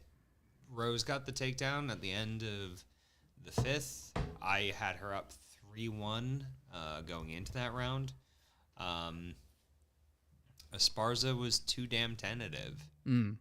Rose was too damn respectful. Chuck Eshelman saying, did they find Chandler's foot? Yes, it was in the 9th row alongside Tony Ferguson's spinal column. Yeah. That was a Mortal Kombat fatality kick. Yeah. Like, that's insane. That was doom and gloom. Yeah. In the form of a foot to the face.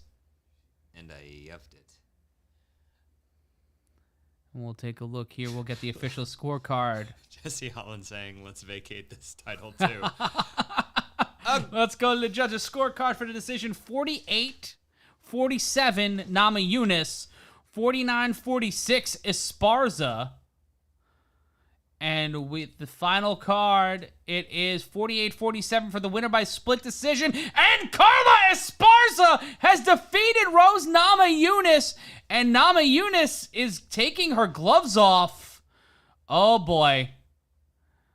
Carla Esparza, the new UFC strawweight champion, winning it for the 2nd time. And it seems like Rose Namajunas not happy. Why would she be? None of us are. Yeah, What the fuck was this? Not, Yeah. That Badumcha had more striking action than this whole fucking fight. Yeah, that fight, not what you want to see, but Carla Esparza getting the win via split decision, which means if Namajunas does not retire, we'll probably see a trilogy fight. I liked seeing that fight like I like seeing Joe Rogan for health advice. Like, fuck. It's just,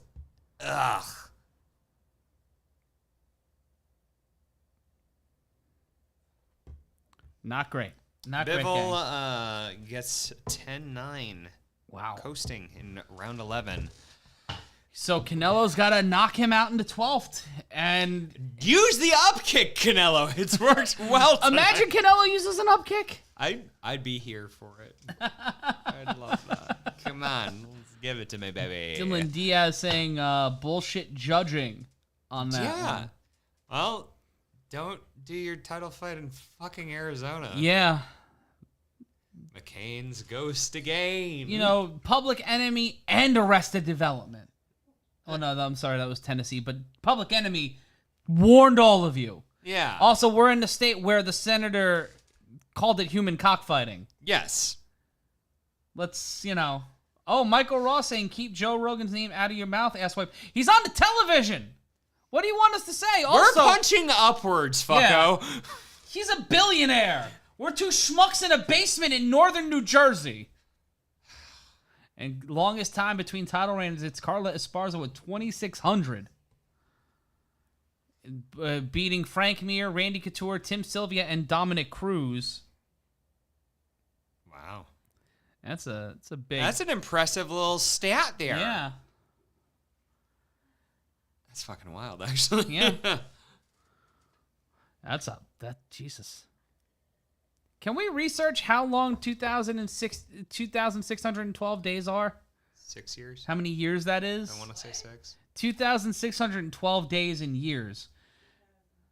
Maybe 5. And there's Misha Tate, former UFC bantamweight champion and former ONE executive. And there's Patty Pimblett, who just, I feel like they don't know. You they know don't when know the their show Fraggles go to Cairo? the surface? Yeah. That fuck. That's my read for the moment.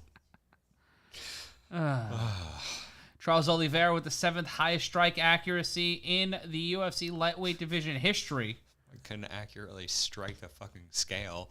Half pounds, ladies and gentlemen. Look, if we had to be tasked to drop to 55 pounds, I would die trying to do that. So I ain't talking shit about nobody, about nothing, about any of that. If I had to drop to 155 pounds, I'd have to stop drinking for a week and do 3 days of cardio. Nope. Not gonna do it. Nah, that ain't happening. Absolutely That ain't not. happening, Chief. Nah, I'm good. Hey, I got... you know what hits harder than that last fight? Top Gun 2's fucking trailer. Why is there another Top Gun movie? Because we need it. We need to go to the danger Didn't zone they after shoot that. this movie 5 years ago? No. This was a whole ass pandemic ago. Maybe. Saturday, June 11th. That is the next time we will be with you as Glover Teixeira, the old man, going up against Yuri Prochazka for the UFC Light Heavyweight Championship, and then Valentina Shevchenko. Bullet! And Talia Santos. That one's going to be a motherfucker. Right. Oh, Joanna Jędrzejczyk versus Weili Zhang. Good. In Singapore. Interesting. That'll be UFC 275 the next time we're with you here on June 11th. That's Saturday, June 11th. Time to be determined by what time they're actually going to have to broadcast this from Singapore. We might have to get just day tipsy. Yeah, we're gonna. Well, I had no euphemism. Yeah, I looked for it. I'm too tired for it. It was like searching for anything interesting in that last fight. Yeah, I will. You're never falling stop asleep in your Uber tonight because you've been up since 7 a.m. planning on it. Yeah, you're gonna take a nice little nap in your Uber. Hell yeah. But let's take a look at that card for UFC 275. We've got Jean Della Maddalena versus Razim Emiv, Manuel Cape versus Rogerio Bontorin. Then these top three fights, Zhang Weili versus Joanna Jędrzejczyk. And then heading into tonight's main event, Charles Oliveira versus Justin Gaethje. I'm excited. I'm excited too. It's going to be the violence. It's going to be the Well, listen, we've said it before. We thought it. Give me the violence. And that is roughly the number 2,612 days. Thank you, Stephanie Sotilli. Stats and info over there. 7 years and 2 months. Also, why are we going back to the motion graphics like it's 2002 episodes of Raw? Jesse Holland saying, Glover Teixeira is almost as old as the Beatles. Not Jake, the band, Jake the Paul, life form. Jake Paul to Canelo, I got next. Oh, my goodness. Think Canelo loses? No. I don't think he does. Yeah. I don't care what opinions Canelo say. Bivol takes the final round. So Jesse Holland saying Glover Teixeira is almost as old as the Beatles. I just not the band, the life form. I'm sorry, I was looking at the Canelo fight information. This is why we're in counseling together. Nah. Doesn't listen. It's us and the autopilot from the airplane movies. His cousin went into therapy. Graduated from Chaucer. I'm Matt Ryan. That's Brendan Sokler. And if this video package is the same from the other day. Yeah. If you guys didn't edit, like, hey, this is what happened was. see what happened was. I couldn't get rid of that half pound that was when I ate a copy of the Canterbury Tales back when I graduated from Chaucer. That's where we're at. Us making jokes about Northeast elite colleges, like you weren't from, you didn't have fancy friends, and I didn't go to NYU. I'm Matt Ryan. That's Brendan Sokler. Steph, how you doing over there on the other side of the glass? Olive wants to learn Italian. She keeps pulling my books off the show. We are looking for an Italian commentator to do in live translation. So dog commentary and Italian commentary. We're cornering the market here on Combat Culture.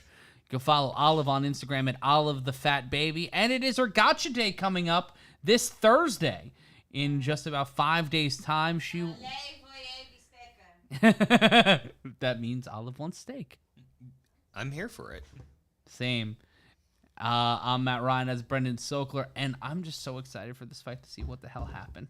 I think it's gonna be really okay, and That's because I've put my expectations now down here after that. Please exceed them. Ichigo in the chat saying you guys could use some ring girls. Where the hell are they going to go? In the narrow pathway that is like a quarter of an inch between the camera and our desk? Yeah. Like, what is that? I don't know. But Brendan, not cutting time. What's your prediction? Who you think walks out tonight with a win?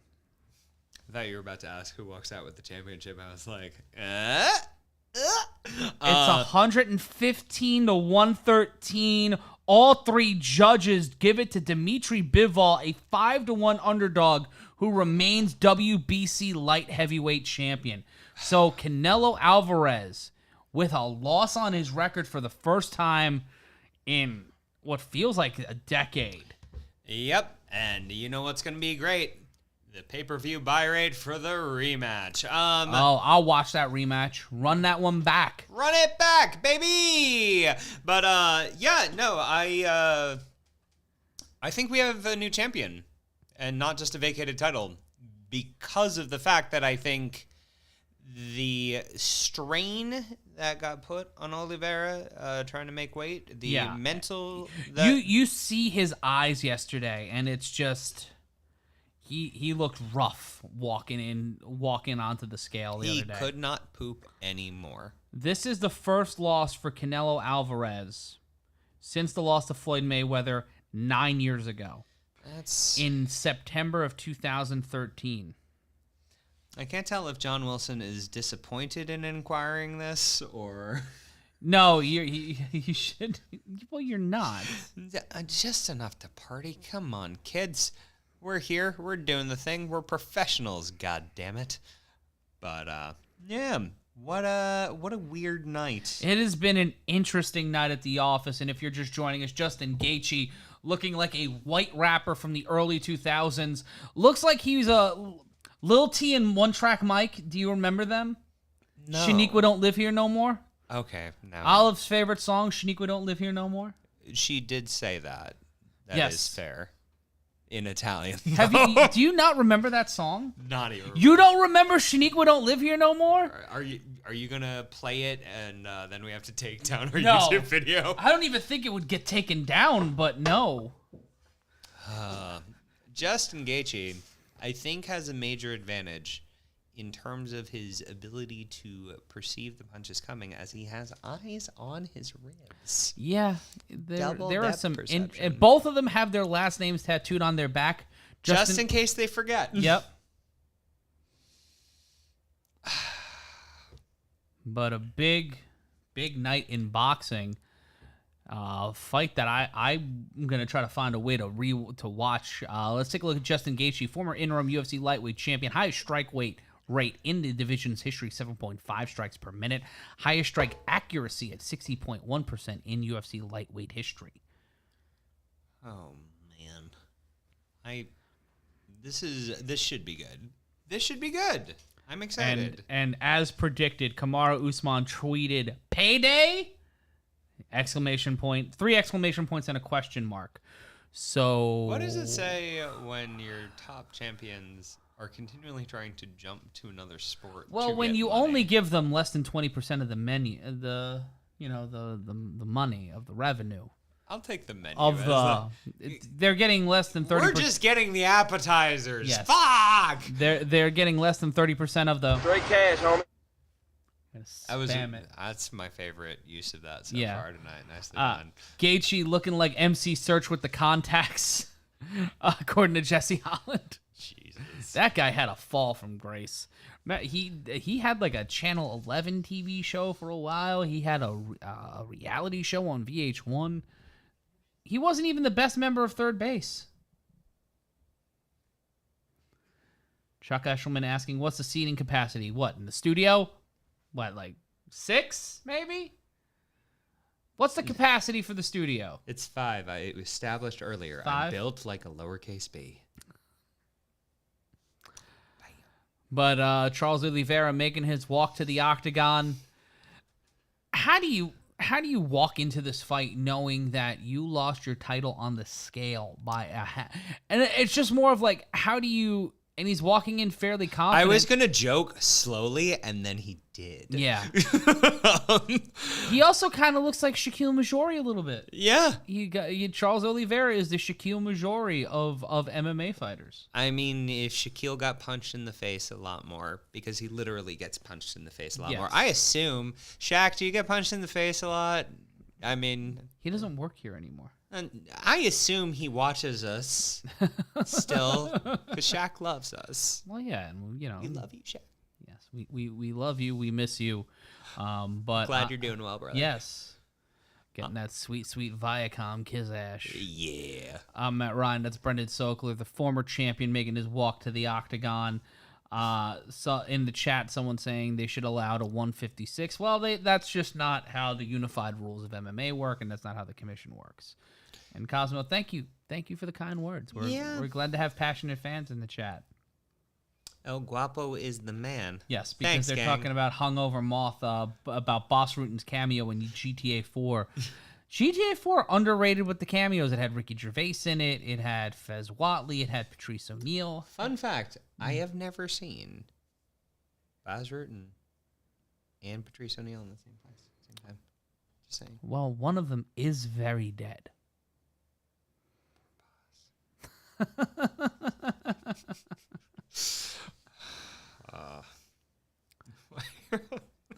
Vega Medina, speaking of Oliveira's team, they're all white-haired like the elves in Lord of the Rings. If you just missed us, Carla Esparza is the new UFC strawweight champion after a split decision victory over Rose Namajunas. Namajunas losing her title for the second time on what could be considered a controversial call, this time not in a loss to Jessica Andrade by a controversial slam, but yeah, when the fight begins, Oliveira will no longer be UFC lightweight champion. As soon as this fight begins, he will no longer be lightweight champion. The only way anyone can walk out of here as lightweight champion is if Justin Gaethje wins. And the worst part of it is his kids have to watch from his boobs. Yes. And it's an interesting... Oliveira has 3 people tattooed on his... Listen, I said Gaethje had good vision for depth perception, but at least 2 more sets of eyes on... God damn it. That fight really took the wind out of my sails. I'm bummed. I'm bummed that is how that title changed hands. I'm bummed that this title either will change hands or just be vacant. Yeah, and interesting, like Keith Peterson will be the referee. I think it's Jason Herzog will be the referee in our final fight. An interesting with Bellator in France and PFL in Texas last night. Not a lot, the referee corps split up among the 3 major North American MMA companies. Let's take a look at the tail of the tape. At Oliveira 32, Gaethje 33. Gaethje with the slight height advantage, but Oliveira with the reach advantage. Gaethje 5'11". Oliveira 74-inch reach advantage to the 70 from Gaethje. How the fuck do you not drop that half pound? Dude, I don't know. I don't know how we got here. I don't know how we get here. Like you talk about the Cuba shame.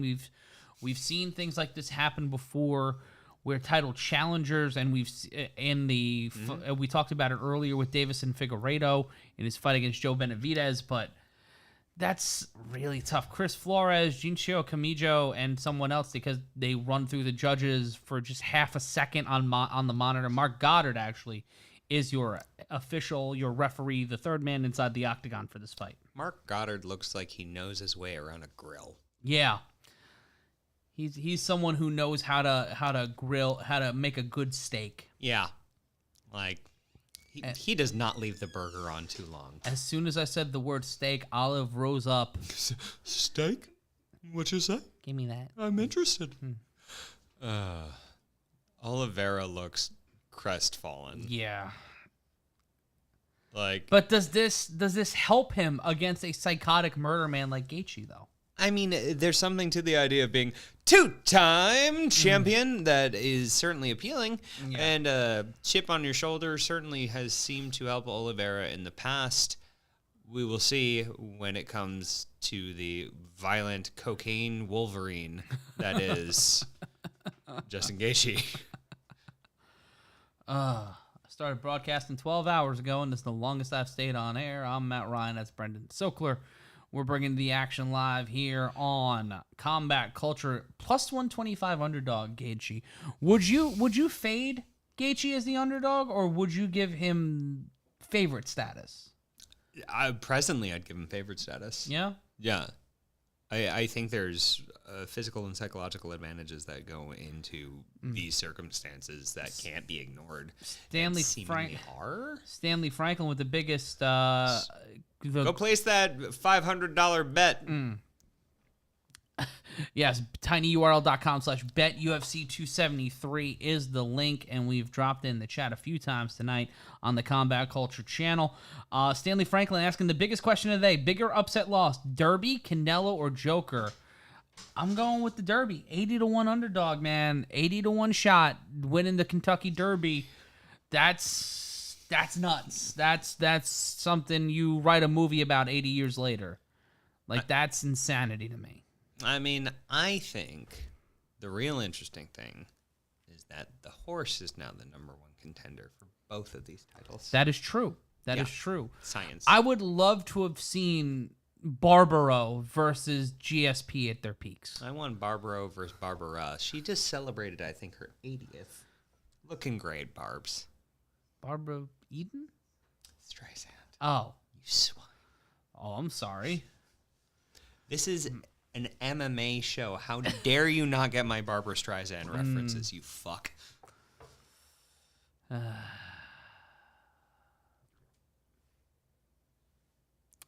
I was Papa, can you hear me? There we go. I was trying to remember the song from Yentl, a movie I've never seen, but I still know that that's the song. And here we go, round number 1, UFC lightweight title. We go from Yentl, the face punching.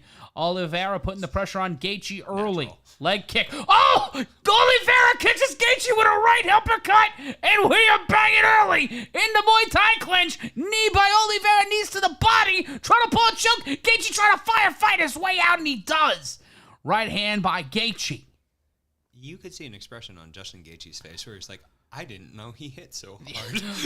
Who said you could punch me in the fucking face? This is against the rules. Oh, and Oliveira catches Gaethje. Gaethje gets Oliveira down. Oliveira is down, and he is turtling now. He'll get right back up, and we've got a motherfucker of a fight to make up for it. Oliveira gets Gaethje into a grappling knee to the face by Oliveira. Gaethje throwing leather. Oliveira is down and turtling again. He slipped on his leg. He is in trouble. His head I is... think he's pulling guard. He's trying to get Gaethje to the ground. Yeah, it was just an interesting chain of events. Yeah, no, it's been going fast and furious. Just like Justin Lin out of Fast 10. Good God, Vin Diesel choices. But here we are in a banger of a first round.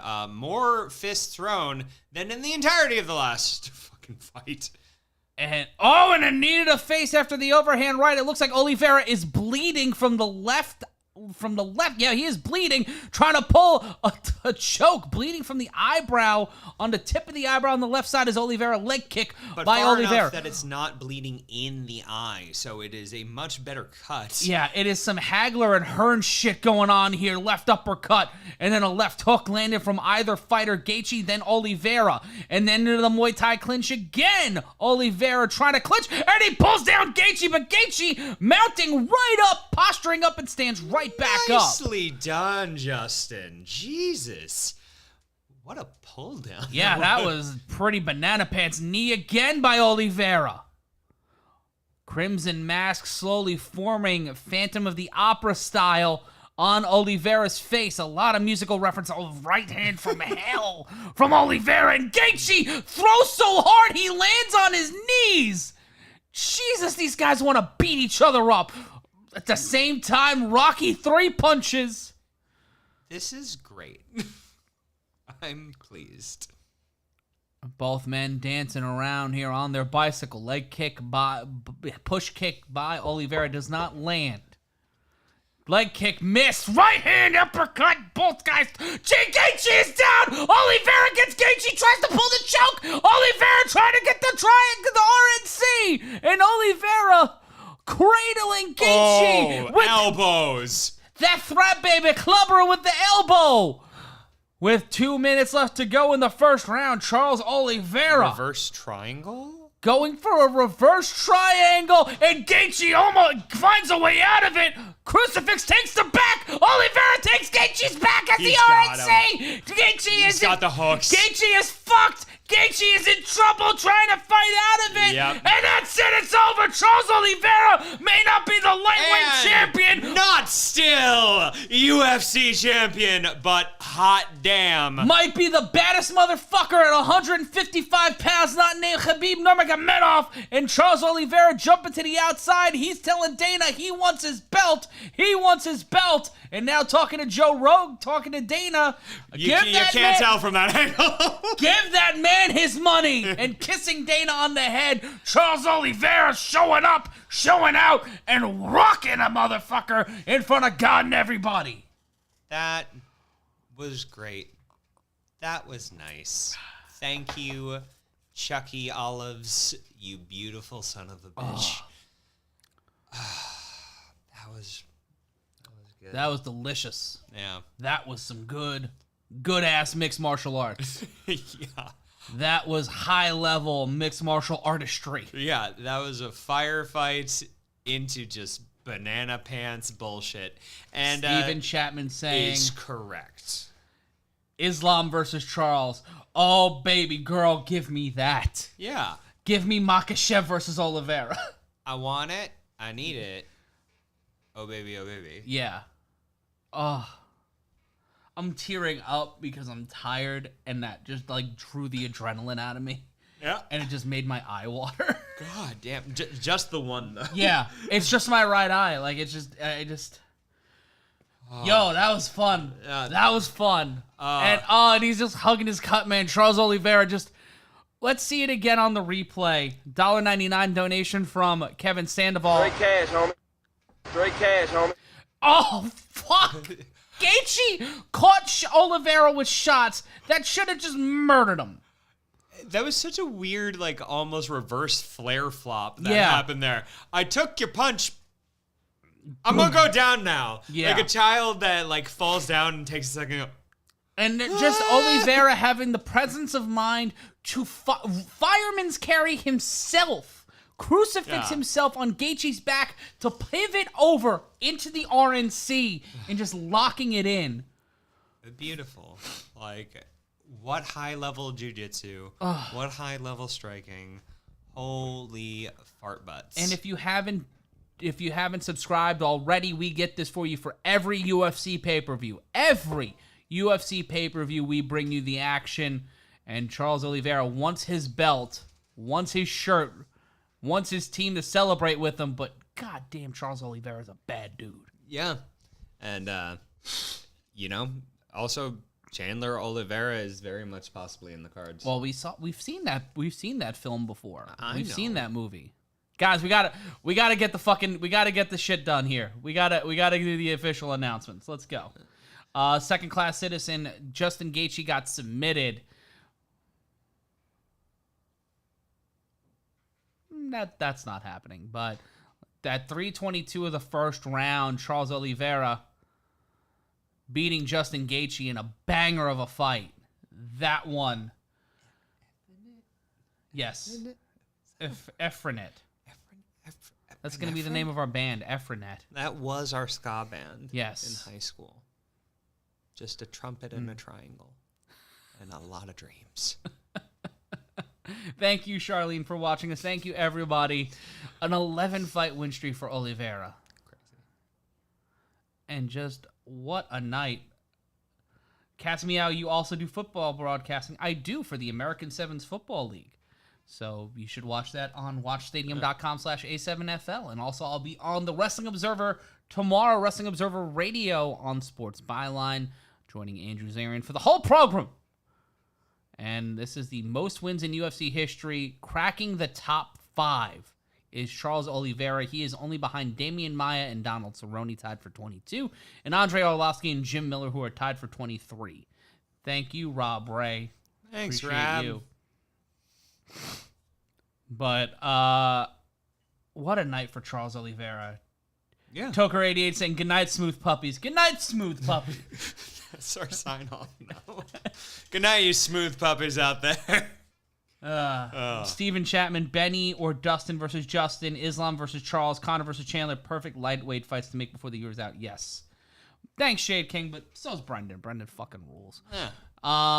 But this has been an interesting night at the office. Yeah. A card that started out, and Oliveira going off here in Portuguese. Yeah. I think justifiably so. It seems like a silly fucking ruling, particularly after how dominant a win that was. Yeah, that was. I mean, like, that was fucking nuts. yeah, like truly insane groundwork. Beautiful groundwork. Yeah. Honestly, made me want to see him versus Nurmagomedov. I want that so bad. Like, I want that so bad though. Like, I don't know what's next, but I do know that in the month of June we'll be back here for UFC 275. That is on June 11th, Saturday night, and we will be bringing you that card. The UFC Light Heavyweight Championship will be on the line. We'll have Valentina Shevchenko also on the card. We'll be bringing the action 15 minutes before the start of the main card during the final fight of the prelims. So you'll want to be with us at that point. And there's Gina Carano, who still is a thing. And Star of Terror of the Prairie. Okay, that is the name of a movie that exists and not something you would see on Mystery Science Theater 3000. Yeah. Jeremy Lair saying Islam versus Oliveira, make it happen. I'm not against that. Yeah. But we're going to wrap things up here from the studio. Charles Oliveira shouting out Brazil, getting the win here tonight. He is someone who, despite what happened, hot damn. Yeah. What a night. And if you and if you observe Mother's Day, we want to wish all the mothers out there a happy Mother's Day. Well, not all of them. Some of them. 85% Yes. of the mothers out there. Yes. Happy one. And we want to thank you so much for joining us. For all of us here at Combat Culture, that's Brendan Sokler. I'm Matt Ryan. We'll be back with you on June 11th for UFC 275. Until then, so long from the Garden State. Straight cash, homie.